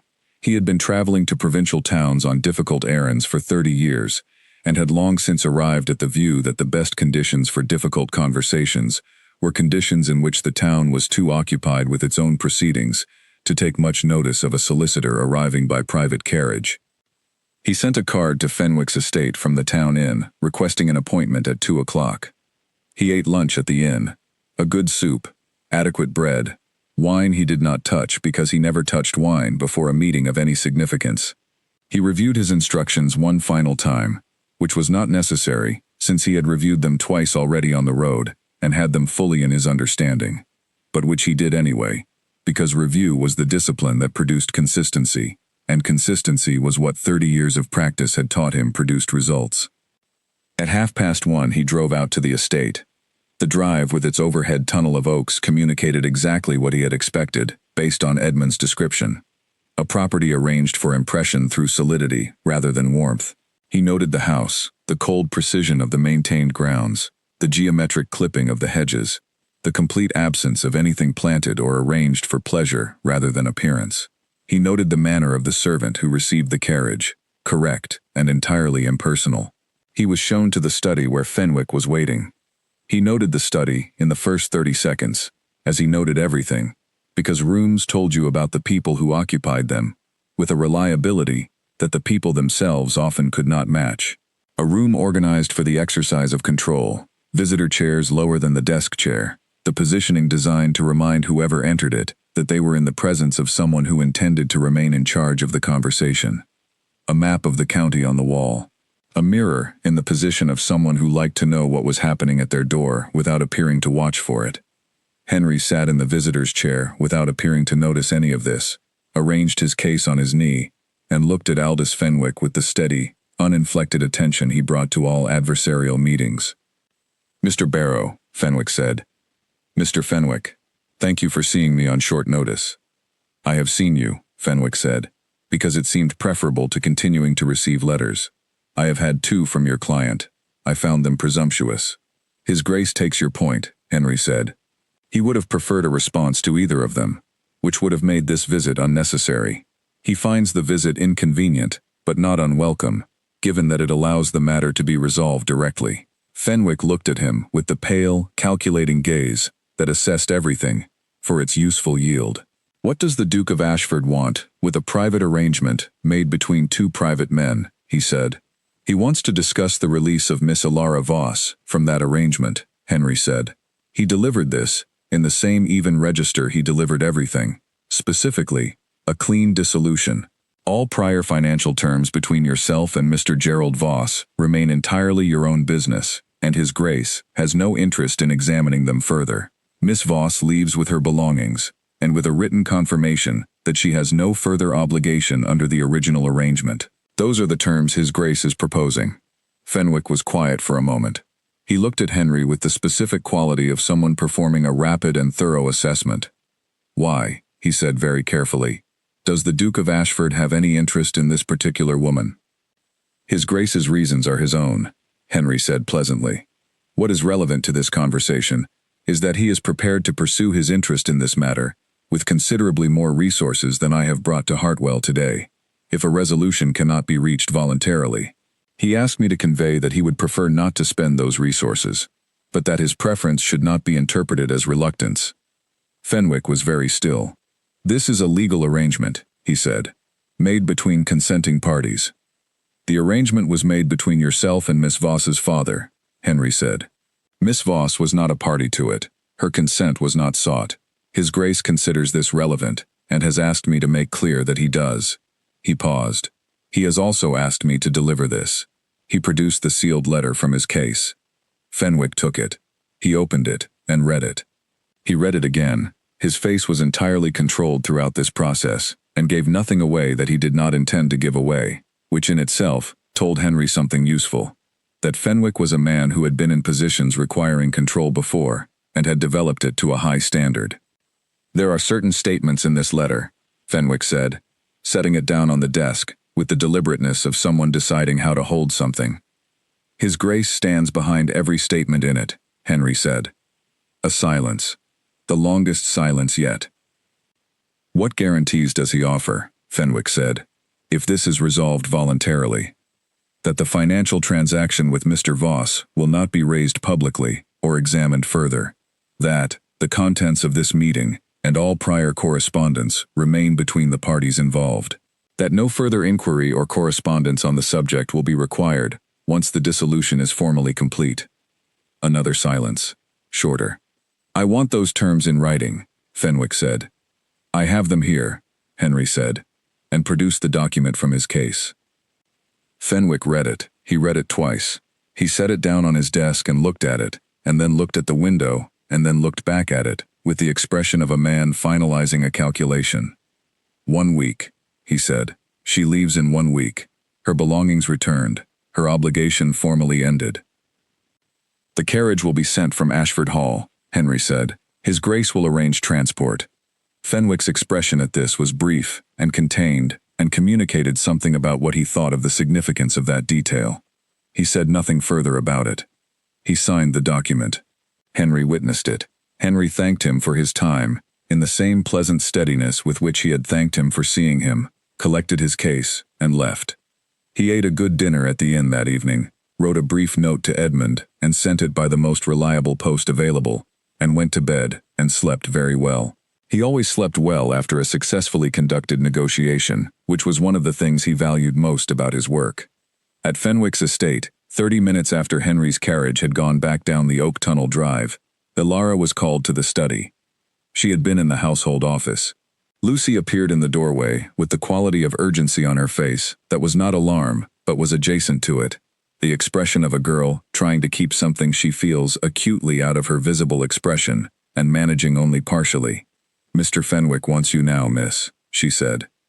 Ilara looked at Lucy's face for exactly as long as was necessary to understand that something had happened. Then she closed the ledger and stood and went. Fenwick was standing at the window when she came in. Standing, not sitting, which was unusual. He turned when he heard her. "You have a connection to the Duke of Ashford," he said. Not a question. She kept her expression entirely still. "I was sheltered at Ashford Hall during a storm on my journey here," she said. "The road was flooded, and the driver stopped at the nearest estate. I spent one night there." "One night," he said. "Yes. And in the course of that one night, a solicitor arrives here today, on the Duke's behalf, with a sealed letter and a set of conditions." He said it as a statement. The statement was asking what he had not been able to determine from Henry, what the actual connection was, whether there was something he had missed in his original assessment of this woman, who had been quietly managing his household accounts for 7 weeks. "I cannot speak to his reasons," she said. "We spoke during the evening I was there. He was a considerate host." "A considerate host," Fenwick repeated. "Yes," she said. He studied her face with those pale eyes that assessed everything, and found only the category in which it belonged. "And this solicitor," he said. "You had no knowledge of this." "I did not," she said. "Entirely true." He studied her for what felt like a full minute. Whatever he was looking for, evidence of deception, evidence of arrangement, evidence of something he had underestimated, he did not find it, or could not verify it, which amounted to the same thing in practice. "It will be resolved," he said. He dismissed her. She stood when he dismissed her, and walked back through the corridor, and sat down at the desk in the household office, and looked at the closed ledger. She breathed in and out slowly, 3 times. She allowed herself, precisely and carefully, to understand what had just happened. He had made inquiries. He had sent a solicitor. He had applied pressure until there was an agreement.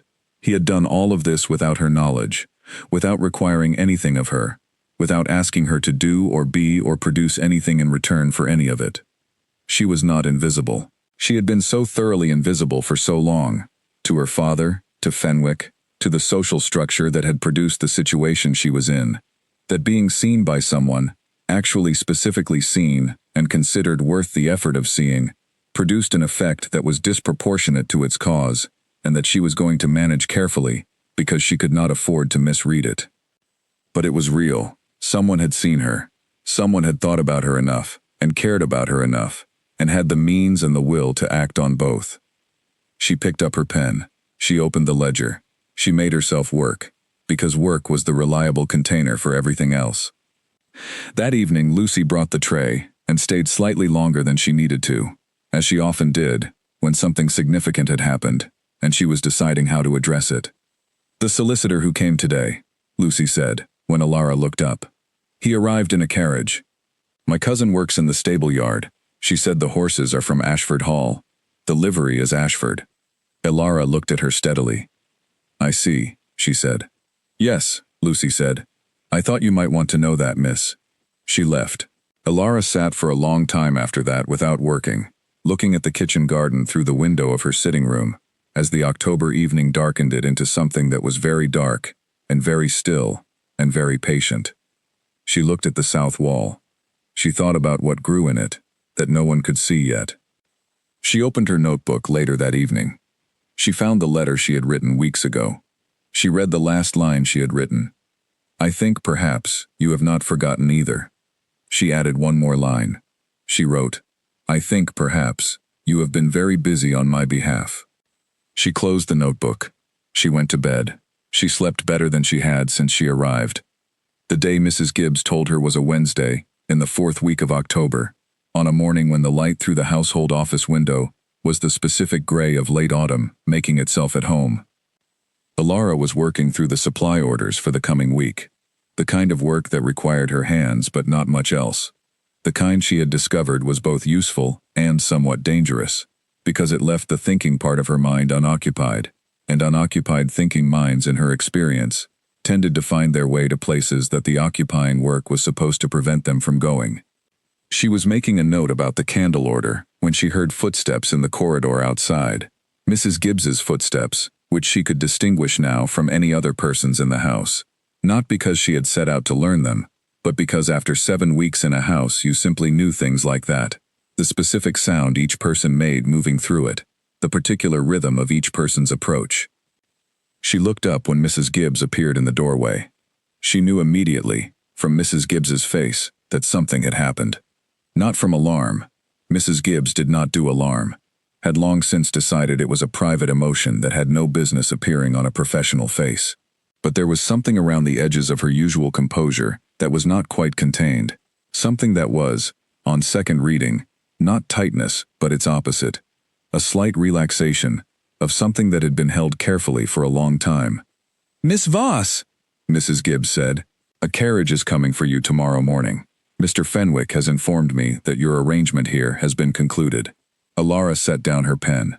She looked at Mrs. Gibbs for a moment that was longer than the immediate processing of the information required. "Concluded," she said. "Yes, miss. You are at liberty to go. Your belongings will be packed this evening. The carriage comes at 8 o'clock tomorrow morning." A pause. "Where is it going?"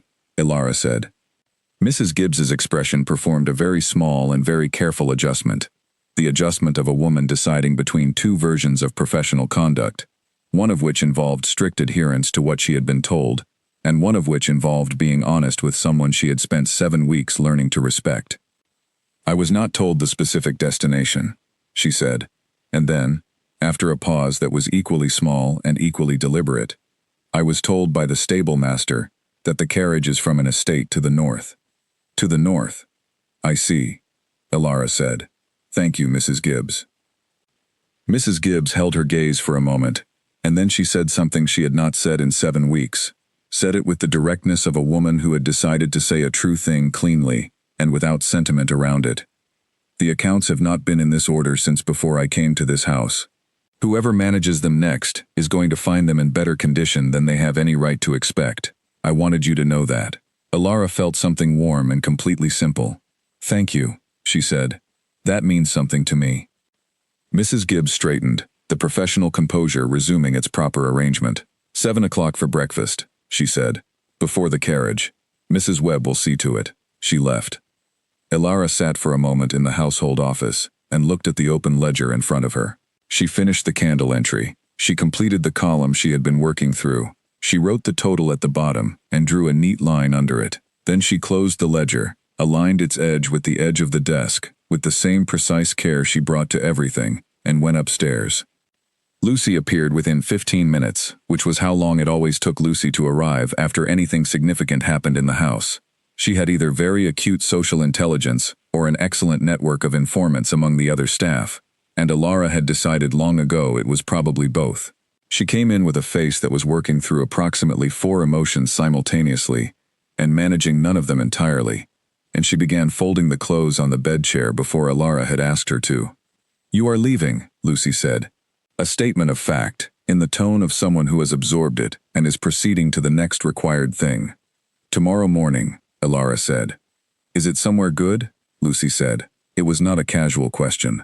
It was the question of someone who had spent 7 weeks watching Alara carefully and had formed very clear views about what Alara deserved, views that were considerably higher than what Alara had been receiving. Alara looked at her trunk and began thinking about what went in first. "I think it may be somewhere very good," she said, "but I would rather not claim that too certainly." Lucy processed this. Then, with the directness that Alara had come to consider one of her most valuable qualities, "It is Ashford Hall, miss. The carriage is from Ashford. Henry in the stables told my cousin last week, and she told me. The livery is unmistakable." "I know," Alara said quietly. Lucy looked at her with the specific look of someone who is trying to understand something that does not fit entirely within the framework she has been given for understanding the world. "You knew him before you came here," she said. "The Duke." "I met him once," Alara said, "for one evening." One evening, Lucy said. In a library, Elara said, during a storm. Lucy held this for a moment. Then she said, with the simplicity of someone who has decided that some things are simply true and do not require more framework than they require. He must have listened very carefully. Elara looked at her. Yes, she said. He did. They packed in the focused, companionable silence of two people doing a task together that does not require narration. Lucy was efficient and precise, folding everything neatly and managing the trunk with the skill of someone who had been helping people in and out of this house long enough to have the process entirely understood. Elara directed and sorted, and made the small decisions that no one else could make for her. When the trunk was closed, and the bag was ready, and the rooms held nothing of hers anymore, Lucy stood back and looked at the room with the expression of someone performing a final inventory and finding it complete. Then she looked at Elara. Write to me, she said. Not a request, a statement of what she required. I will write, Elara said. I will want a reference eventually, Lucy said, when I am ready to find somewhere better than this. You can always use my name, Elara said. I will say everything that is honestly true about you, which will be more than sufficient. Lucy looked at her for a moment, with the bright, direct look that was her most characteristic expression. Then she crossed the room and embraced her with the straightforward warmth of someone who had decided that the situation warranted it, and that there was no point in being reserved about it. Elara returned it fully. They stood like that for a moment. Then Lucy stepped back and resumed her professional composure, and said 7 o'clock for breakfast, and she left. The morning was sharp and still, the kind of morning that October occasionally produces, as if to demonstrate that beauty is still possible in the gray months ahead.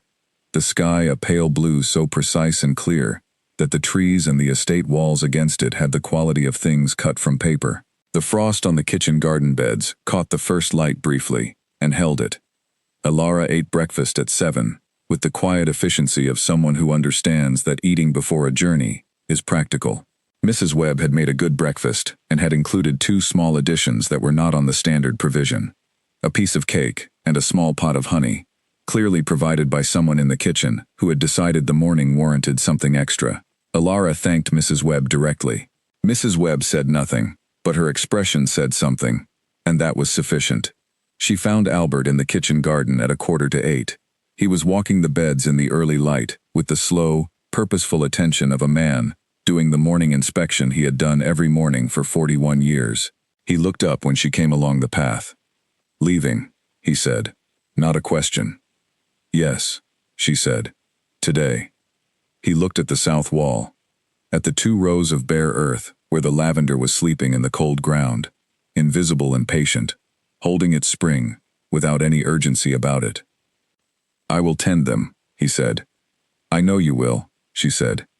He gave her his nod, the small, complete one, that meant the conversation had reached its natural conclusion, and both parties understood everything that had been communicated, and turned back to the beds. She stood for a moment at the south wall, and looked at the bare earth in the morning light. Then she walked back through the kitchen door, and collected her bag, and went out to the carriage. It was waiting at the front steps.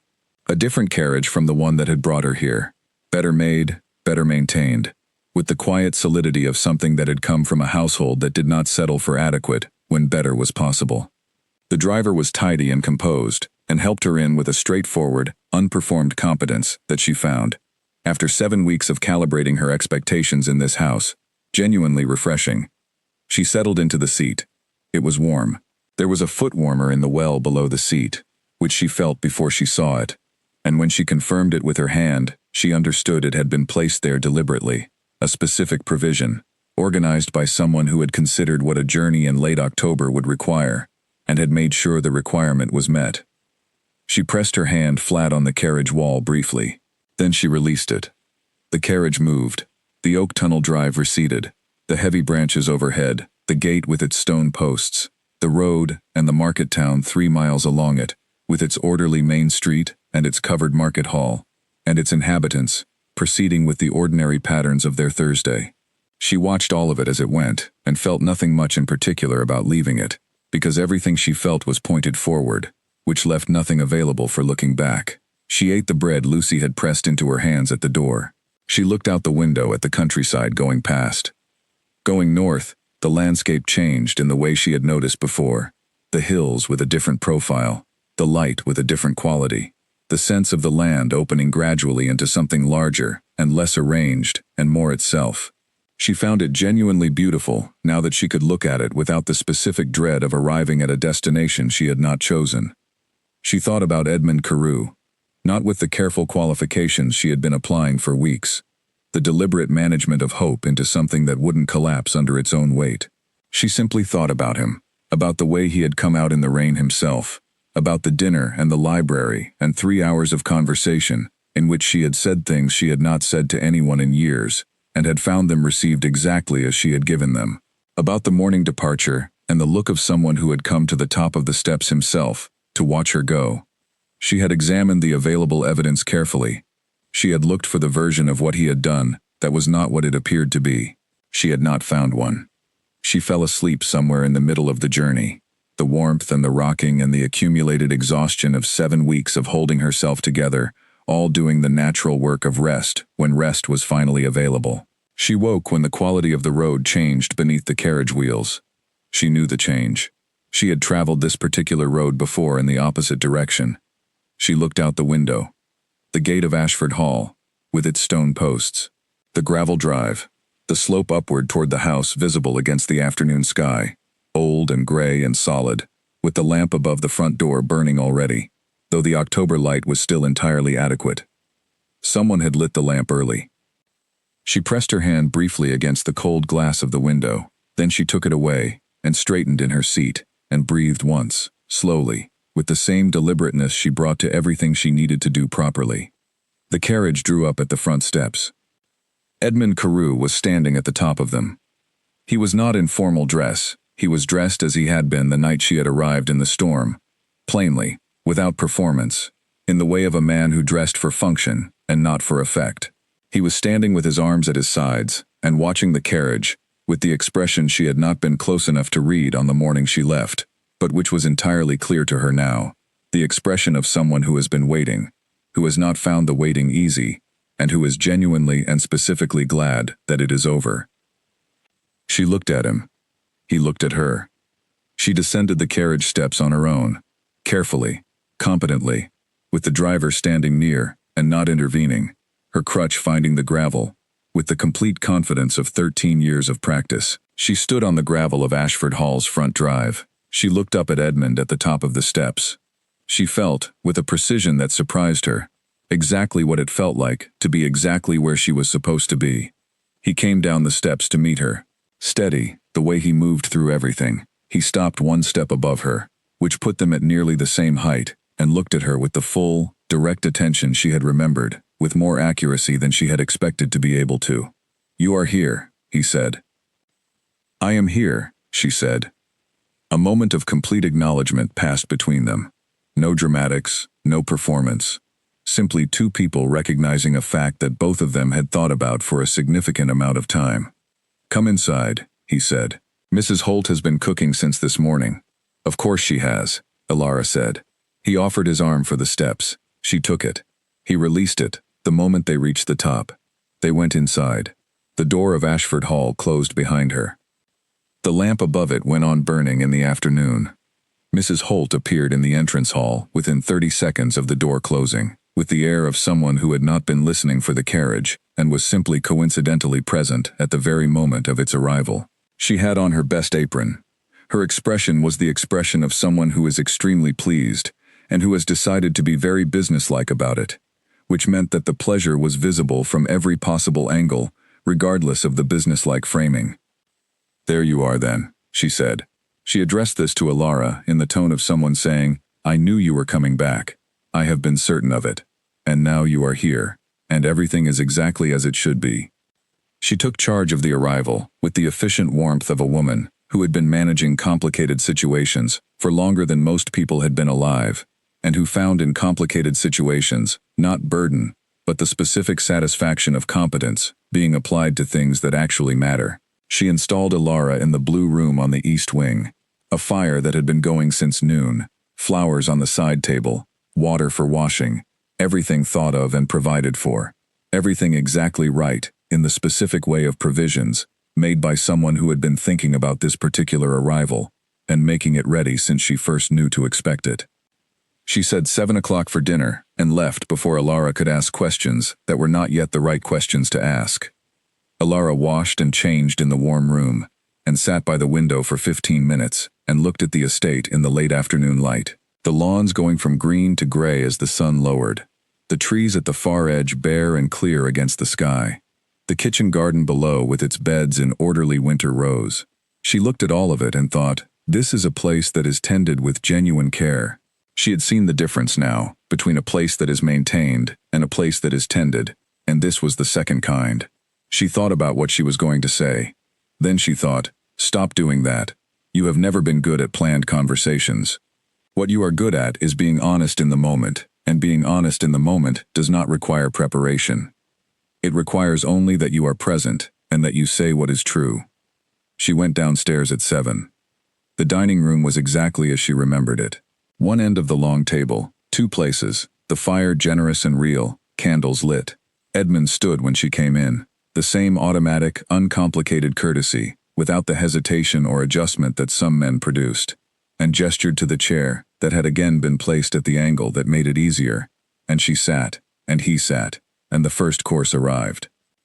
They talked at dinner in the adjacent way of 2 people approaching something large from the sides, rather than walking directly at it, which was not evasiveness, but the specific consideration of 2 people who both understood that important conversations needed the right conditions and the right moment, and that rushing them was a way of doing them badly. The journey, the countryside, the autumn weather, the estate, the book he had recently started, the book she had been thinking about.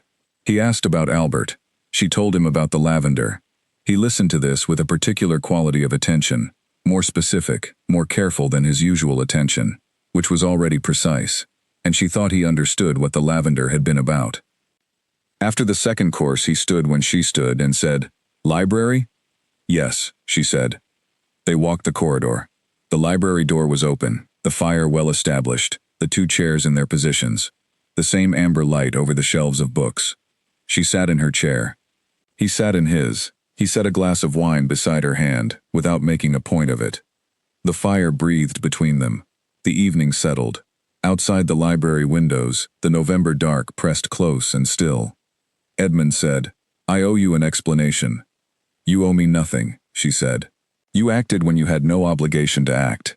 The outcome is that I am here, and not there. That is something I am grateful for, and I am not going to obscure it with qualifications. I want to explain anyway," he said. "Not because I owe it, but because I want you to have the full account. There is something I want to say at the end of this conversation, and it needs the full account behind it in order to mean what I want it to mean." She set down her glass. "Then explain," she said. He looked at the fire for a moment, and then at her. "After you left," he said, "I could not stop thinking about the conversation we had. Not in a general way, specifically.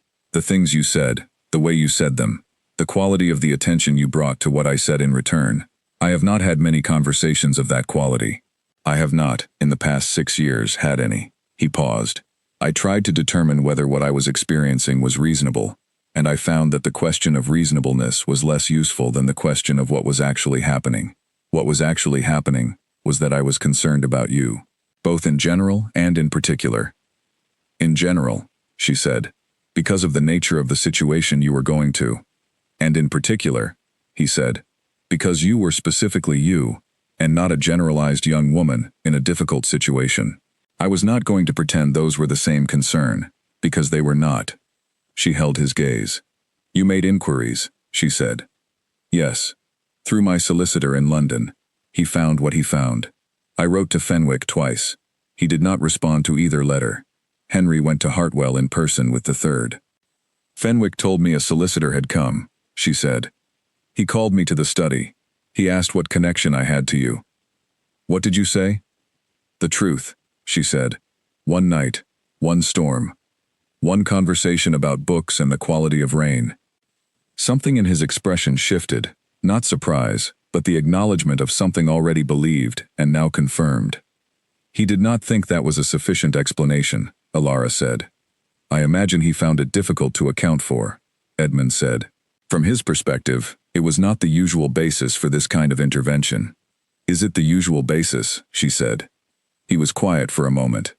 No, he said. It is not. And then, I want to be very clear about something before I say anything further. Say it, she said. I did not do what I did because I considered you unable to help yourself, he said. I did it because you were in a situation you had not chosen and did not deserve, and I had the means to change it. Those are different things. I need you to hear them as different things. I hear them as different, she said. I know the difference. Good, he said, because the last thing I intend is to offer you one version of the arrangement you have already been in, with better furniture. She felt something that was not quite surprise and not quite relief, something more like recognition, the feeling of a concern, being named accurately before she had named it herself. What do you intend? She said. He turned the wineglass once in his hand and then placed it on the table beside him. First, to make completely clear that you are here without obligation, he said. You may stay at Ashford Hall as my guest, indefinitely, without any conditions and without any requirement to give anything in return. Mrs. Holt will organize whatever rooms you want. The library is always available. The grounds are yours to use as you like. No one will ask anything of you. That is the first thing, and it stands alone. It is a complete offer in itself, and does not require anything further to be complete. And the further thing, she said. I have lived in this house for 6 years. Since I came back from the war, he said. I came back different from how I left. The things that had been manageable before were no longer manageable in the same way. Other people felt very far away. I found that solitude was the most available state, and I stopped fighting it, and arranged my life around it. I have spent 6 years being essentially alone in a house that is large enough to be alone in indefinitely, without running out of space. He looked at the fire, then at her. And then a carriage stopped at my gate in a storm, he said, and I spent 3 hours in this room, with the person who was in it, and those 3 hours were the first in 6 years in which I was not, in fact, alone. A pause. I would like to offer you something that is not a guest arrangement, and not a managed situation. I would like you to stay permanently, as my wife, if that is something you would be willing to consider. I am saying this plainly because I do not know how to say it otherwise, and because I believe you would want it said plainly, rather than constructed around you. I would want it said plainly, she said. Yes. Then I have said it, he said. The fire moved between them. The library was very quiet. Ilara looked at him across the space between the chairs, with the full, considering attention she brought to things that required it. She thought about every arrangement she had ever been offered, and what each had required her to be less of in order to fit within it. She thought about what it meant to have someone look at you, actually look, see the whole of what you were, and find not a problem to be managed, but a person worth seeking out. She thought about the backward glance through the carriage window and the figure standing at the top of the steps. I have conditions, she said. Tell me all of them, he said immediately. A room of my own, she said, not shared. A room where I can write and think and be alone when I need to be alone, and where that needing is not required to be explained or justified to anyone. Choose any room in the East Wing, he said. I have not had cause to use it in years. Choose the room with the best light. My opinions, she said. I have them consistently, and I will not stop having them. I would be concerned if you did, he said. I may take time to decide, she said. Quite a bit of time, possibly. I will not be hurried. However long you need, he said. With no pressure and no adjustment to what I have already offered regardless of what you decide. I may say no at the end of it, she said. I understand that fully, he said. And the offer of unconditional shelter holds regardless. Yes, he said. Completely, and without any diminishment. She looked at him carefully.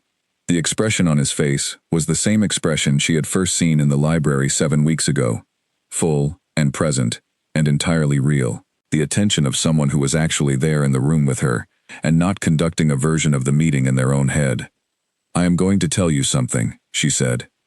Tell me, he said. When the carriage left here, 7 weeks ago, I had decided not to look back, she said. I was going to be sensible about it, and then I looked back anyway, as we reached the gate. He was very still. You were still standing at the top of the steps, she said, both hands at your sides. Just the same, still there. He said nothing. I have thought about that, she said, more times than I am going to specify. A long moment passed. I saw you look back, he said. His voice was quieter than usual. I was watching from the top of the steps. I saw the carriage reach the gate, and I saw you turn. And you were still there, she said. I was still there, he said. She looked at him. I am going to stay, she said. Not because I have no other option. I need that understood clearly. But because I looked back and you were still there, and that told me something I did not have another explanation for, and because this is the only room I have sat in longer than I can honestly remember, in which I have felt exactly like myself. He did not say anything immediately.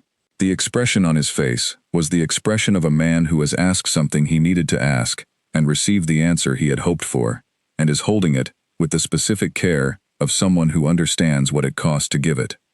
I am glad, he said, that the road flooded. So am I, she said.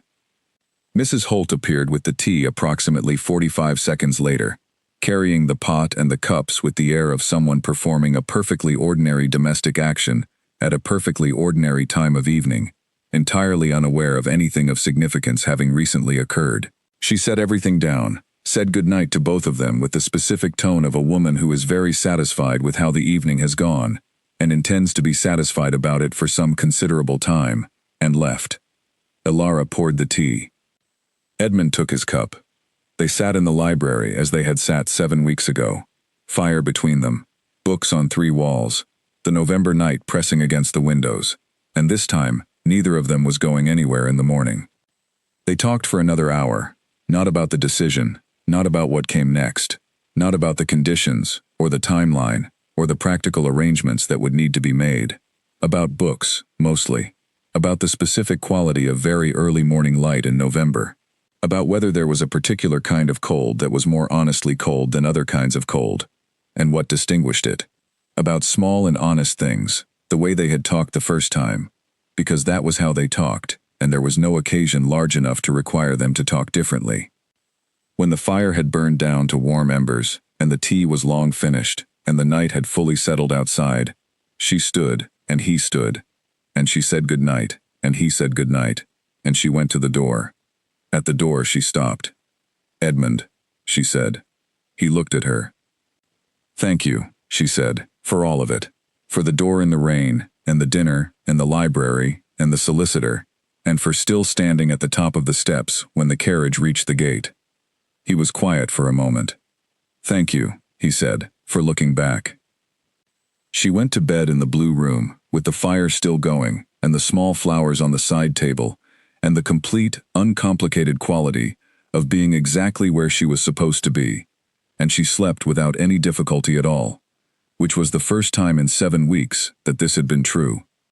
The wedding was in February, on a day that was cold and entirely clear, the kind of winter day that commits fully to what it is, rather than trying to suggest the approaching spring. They had chosen February deliberately, Elara in November, Edmund immediately after, Henry Barrow by the end of the week once the legal arrangements had been explained to him, because it was the earliest date at which everything could be done properly without rushing, and Elara had said from the beginning that she intended to do this properly. She had spent the 2 weeks between arriving at Ashford Hall and telling Edmund she was ready doing the thing she had told him she needed to do, which was learning him, not the library version of him, which she already knew, not the careful, considered person who could hold a conversation for 3 hours and say exactly what he meant and listen to exactly what was said. That version she had already met and found more than adequate. What she needed to know was the daily version. The version that moved through an ordinary day alongside you, requiring nothing in particular and revealing everything. She found that the daily version was the same as the library version in all the ways that mattered, and different from it in the specific ways that made a person interesting to know for longer than an evening. He was not easy in every respect. He had a strong will about things he had thought about carefully, and he had thought about most things carefully, and the strength of his will was proportionate to the quality of the thinking behind it, which meant that changing his mind required actual reasoning rather than simple persistence.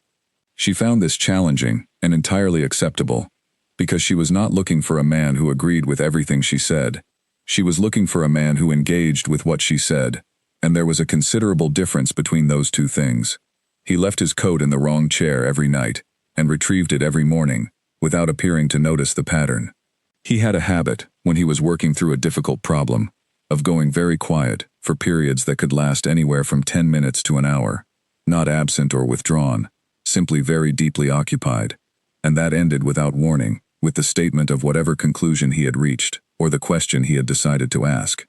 He was kind in the practical way, the way that expressed itself in specific actions, rather than general declarations, in provisions made and attentions given, rather than sentiments performed.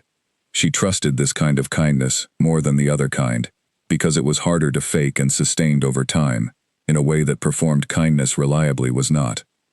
He gave her the room in the east wing, without making anything of it. He did not ask what she was writing in it, or when she was planning to emerge from it, or whether she was all right in it. He came when she invited him, and was absent when she did not, and this was so entirely natural between them, that she sometimes stopped to notice it specifically, because things this natural tended to be things she had not expected to find. She told Edmund she was ready in the 3rd week of November, not dramatically, not with ceremony. Over tea in the sitting room one evening she said, "I have thought about what you ask me, and I would like to be married." He said good, and then he poured the tea, and she asked him about something she had read that afternoon, and they talked about it for an hour. This was, she thought, exactly right. She chose the village church. She made this clear when Edmund mentioned the private chapel in the house, which was smaller and required fewer arrangements. She said, "The village church." He asked why, and she said, "I have been made invisible for long enough, and I would like to be visible." He agreed immediately and did not revisit the question. She did not invite her father. She had come to this decision over several weeks, examining it from different angles, looking at it with the care she applied to decisions that would produce lasting consequences. She had arrived at the position that inviting Gerald Voss to her wedding would be a performance for his benefit, rather than something she genuinely wanted, and she had spent enough of her life performing for other people's benefit. She told Edmund. He said, "Whatever you decide." She had said, "I have decided." She wrote him a letter instead, short and factual. She was to be married. To Edmund Carew, Duke of Ashford. She was well. She wished him the same. She did not tell him not to reply, because she did not want to assume the reply was coming. She simply told him the facts and signed her name. No reply came. She was not surprised, and was not, on examination, as hurt as she might once have expected to be. This told her something useful about how far she had come, in the deliberate, daily work of setting down what she had been carrying. The February morning was clear and sharp, the frozen ground producing the specific quiet of very cold mornings, the sky a pale winter blue, that went entirely to the horizon without complication. Ilara dressed in the East Wing room, in the dark gray dress that fit her exactly right, and that she had chosen because it made her look like herself. Mrs. Holt had left a small spray of white winter flowers pressed against the mirror the night before, without a note, because Mrs. Holt understood that some things do not require annotation. She walked to the church. Edmund had offered to drive. She had said she would rather walk. The path from the estate to the village church was a 10-minute walk on the clear, frozen road, and she had been walking it every week since her arrival, and she knew every stone of it. She intended to arrive at the church door the same way she arrived everywhere she had chosen to be, under her own power, on her own terms, without requiring assistance. The church was already filling when she arrived. She stood at the door for a moment and looked at the people going in, and felt something that was specific and entirely clear. She had chosen this. All of it. The ceremony, and the man, and the house, and the life, and the precise set of accidents and decisions and wrong roads that had assembled themselves into a morning in February, with frozen ground underfoot, and her own breath visible in the cold air. She had chosen to be here. That was new. That was everything. She went in. Edmund was at the front. He was standing in the easy, contained way he stood everywhere, not watching the door with the visible anxious tracking of someone waiting, but simply present, upright, in his usual relation to the room. When she came down the aisle he turned and looked at her, with the expression she had first seen in the library, and that she had seen every day since, in variations that always came back to the same underlying quality. Full, direct, and entirely there.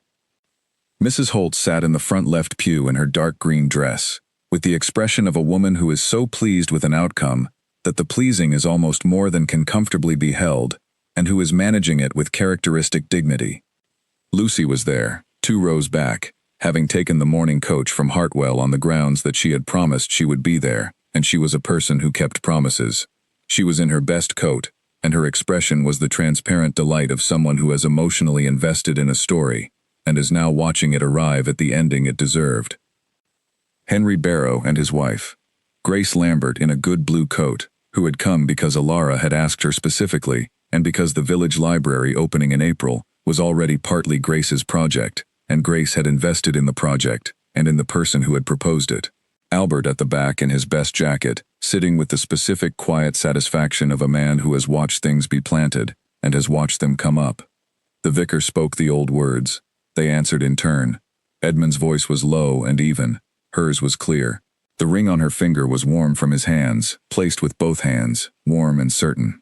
Alara Carew, Duchess of Ashford, walked out of the village church on a frozen February morning, and the sky was pale winter blue, and the ground was hard, and the old church stood in its usual way behind them, and everything was exactly as it should be. The months that followed were the months of actually building a shared life, not in any dramatic sense, not through transformation or sudden change, but in the daily, granular, irreplaceable way that only time and proximity produce. She learned that he was a man who stated his positions clearly, and required actual reasoning to change them, and that when the reasoning was good, he changed without making anything of the changing. She learned that he was capable of being wrong, and knowing it, and acknowledging it directly, which was rarer than it had any business being in a man of his position and experience. She learned that he found the life they were building genuinely interesting, not as something he was managing or overseeing, but as something he was in, and that his interest in it expressed itself most reliably in the specific attention he gave to what she said and did and thought. He learned, she believed, that she had considerably more thorough knowledge of things he had not expected her to know thoroughly, and that her opinions came from real thought rather than from convention. He learned that she needed to be alone sometimes, and that the needing was not a comment on his company. He learned that she was funny, in the dry, precise way that requires the other person to be paying close enough attention to catch it, which he always was. In March, she wrote to Dr. Whitfield. Henry Barrow's wife had mentioned his work at the wedding reception, work on bone and joint conditions, careful and evidence-based, producing results for patients who had been told there was nothing further to be done. Alara had listened to this with the focused attention that indicated she was going to do something about it. She wrote to Whitfield in the direct, collegial way of one professional addressing another, described her own history in 3 sentences, and moved immediately past it to the question of what his research needed, and what she might be able to do about what it needed. His reply was equally direct and collegial. He addressed her as a peer, which she noted with quiet satisfaction, and then set aside, because the satisfaction was in the quality of the work ahead, and not in the fact of being addressed correctly. By May, she had arranged funding for a study that had been deferred for 2 years. By July, she had connected Whitfield with a surgeon in Edinburgh whose parallel work had been entirely unknown to him. By September, they were collaborating, and the collaboration had produced questions that neither of them had been asking before it began. Edmund said once, watching her work in the East Wing room in the evening, "You were wasted on household accounts." "I am very good at accounts," she said. "You are exceptional at this," he said. She looked at him. "Yes," she said, "I know." He smiled, the full version, which arrived more often now, the same smile, but more available, the way a sound becomes easier to hear once you have learned to listen for it. The village library opened in April, in the room above the post office, with 112 books on 3 shelves, and a reading table, and a ledger for borrowers, and a window that looked over the village green. Grace Lambert had been the original conversation that produced it. A Tuesday in December, when Grace mentioned in passing that the nearest library was 11 miles away, and most of her students had no access to books outside school. Alara had said, "Tell me more about that." Grace had told her more, and Alara had listened with the quality of attention that indicated she was going to act on what she heard. She found the room above the post office. She catalogued the secondary library at Ashford Hall, which Edmund declared surplus without hesitation. She solicited donations from families in the area who had more books than they needed. On the opening day, Mrs. Holt was there. Grace Lambert was there. Albert was there in his formal jacket. And Lucy arrived on the morning coach from Hartwell, in her good coat, carrying a small parcel of biscuits she had made herself. She stood in the one room, with its 3 shelves, and its reading table, and its ledger, and its 112 books, and she looked at all of it, with the bright, assessing look Elara had first seen on the stairs at Fenwick's house, and she said, "This is exactly right, miss." "Mrs. Carew," Elara said, mildly. Lucy grinned. "Yes," she said, "Mrs. Carew, this is exactly right." By the end of the first month, every book had been borrowed at least once. By the end of the third month, the library had a waiting list, and a donation shelf, and a standing agreement with Grace that the school could use the reading room on Saturday mornings. Edmund came to the library sometimes. He would sit across from her at the reading table and read his own book, while she managed the borrower's ledger, and people who came in and found them there sometimes smiled in the way of people who have observed something they are glad to have observed. She wrote to her father in September. She had been drafting the letter in some form since February, writing it in her notebook and revising it and setting it aside, because she wanted to say what was true and nothing else, and arriving at exactly the true version required patience. She wrote, "I am well. I am, if I am fully honest, more than well. I am married to a good man, and I am living a life that is mine, which is something I did not believe I would be able to say with any accuracy when I left your front hall in September of last year. I am not coming home. I write to tell you that I know you made the choice you believed was best available, and I have spent considerable time deciding how to hold that, and what I have decided is to hold it without adding to it. I hope you are in good health." She signed it with her married name. She sealed it. She gave it to the post. She did not know, and did not need to know, how it would be received. She had sent it for her own reasons, because she had always believed that leaving things entirely unsaid was a way of continuing to carry them, and she had put down enough weight already. She was not going to carry what she did not have to carry. Edmund appeared in the doorway of the East Wing room that evening, in the unhurried way he had of appearing, an easy, unannounced presence that was never an intrusion, because she had made clear that his presence was welcome, and he had taken her at her word without needing her to prove it repeatedly. "You posted a letter today," he said, "a statement and an invitation in the same words." "To my father," she said. He was quiet for a moment, then, "Are you all right?" She thought about this question. She had been asked it many times in her life. She had answered it many times, in many different registers. The brave version, the performed version, the version she had repeated to herself until it became real enough to function on. She had a long history with this question, and with the space between the question and an honest answer. She turned in her chair and looked at him in the doorway. "Yes," she said. This yes was different from the others, not because the question was different, not because her circumstances had changed so dramatically that the answer no longer required any effort, but because it came from a different place entirely, not from discipline or repetition or the forced will of someone determined to be all right, regardless of what the evidence suggested.